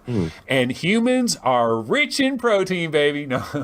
No, but Skiva, what did you want to say? No, I was just listening to your protein thing. Yeah. No, I don't know. I am still gonna pull the optimist card on this, and I'm gonna say that, like you said, Anthony, rob the house that no one's home, build some robots to do all this shit for you. If you can drop 80,000 feet in a second or a minute or whatever and plunge through the ocean to the depths, you know what I mean? You got some robots probably doing some shit. Or you can maybe get some telepathy, something like that. I don't know. I just don't see... I feel like humans are typically kind of fearful beings, and that's what causes... Well, that's what helped us survive, right? To get to where we are now. I don't know. Is it? Does it? I don't think that's the case. I think the fear is what enslaves us and what makes us comply and work our asses off to support the beings that may be keeping us enslaved. And I don't think they're aliens. I think that people think they need to extort other people to get what they want. And I don't think that an alien life form that is able to warp over here and look at us and just monitor us for 60 years or 70 years, I don't think that's their agenda. I feel like maybe they're monitoring us to see when we start to mature, when they can come down here and share or help or whatever. But I can't imagine anyone entering this angry swarm of bees that we call humanity and being like, no, it's a good idea. Let's just go down there. There won't be any resistance. I would think it would just be, but at the same time, we could sting them, right? Maybe we're flies, not bees.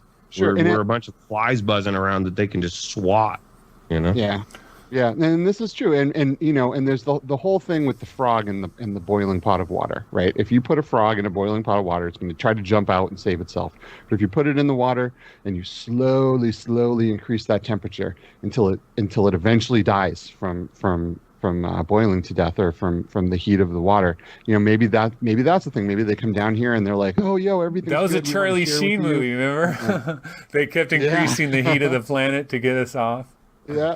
Yeah, totally. So maybe they'd come down here and play all nice, and then make us think that we were friends. But I still don't see that being a thing. I still feel like they would come here to help. I don't know. Okay. I guess I'm just optimistic. Paradise Decay in chat has an interesting comment. He was commenting to Roots saying, "We're just an alien delicacy, like caviar." That's what they're like. We're like a rare treat, man. They love that human meat, baby. They just, they abduct one of us every now and then for a nice barbecue. They abduct us, they bring us back, and then they farm us there so they can eat. They're not going to come all the way over here to get humans. They'll just grab a couple, bring us back, make us made us, chicken baster, made us, who knows. No, but here's I the can't problem, imagine Skiva. They found out that when they plucked humans and they brought them back to their galaxy and growed the humans there, they just didn't taste as good, man. They got to come right here to planet Earth. Gotta get fresh. Yeah, they like that freshness. Okay, but one thing Roots said, though, that is an interesting angle. He was talking about, why would they come here? Lots of people in chat are saying there's so many minerals that could be found on all kinds of different planets and asteroids. So coming here for like a natural resource seems like a dumb idea. What is unique that is here? Well, it is this wide-ranging swath of life, and maybe you look for existing life for your genetic splicing experiments that you need to do. Like I used to remember, this is back in the days when, alien abductions were happening and, people were being snatched right out of their houses. And, there's all this alien abduction stuff, which that's kind of died down over the years. But one of the ideas behind alien abductions, there were these different psychologists that would interview people that supposedly were abducted, and they would talk about, how they were on the ship and what the aliens would tell them and everything.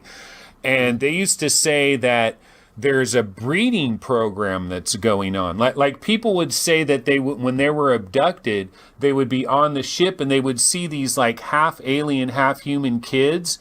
And they'd be like, I strangely knew that I was the mother of that kid, and it came up and touched me and I felt like an energy. So like maybe, it sounds outrageous, right? But maybe our genetic material is actually incredibly valuable for them from a standpoint of they like screwing around. Like they could be the dog breeders of the universe. You know what I'm saying? Yeah. And we're like some interesting dog breed that they want to splice and screw around with.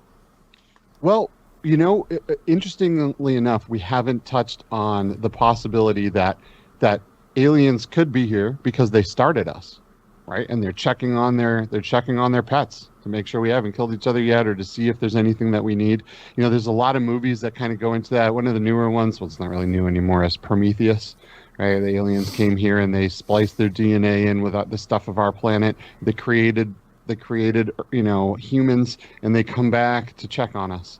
So I think that's a very plausible situation as well, right? That they could have had a something to do with the genetic code that we already have. Maybe they created it. That's a possibility as well, and they're back, to check on their science project. Or maybe there's something wrong with their reproduction and they can't reproduce without using our DNA, or I don't know. Who knows? There's a lot of reasons behind what they could be doing, right? Mm-hmm. They also could be coming here. Well, we talked about like the natural resources, and you would think there'd be enough planets, enough asteroids, enough comets out there where you would be able to get whatever material that you really needed.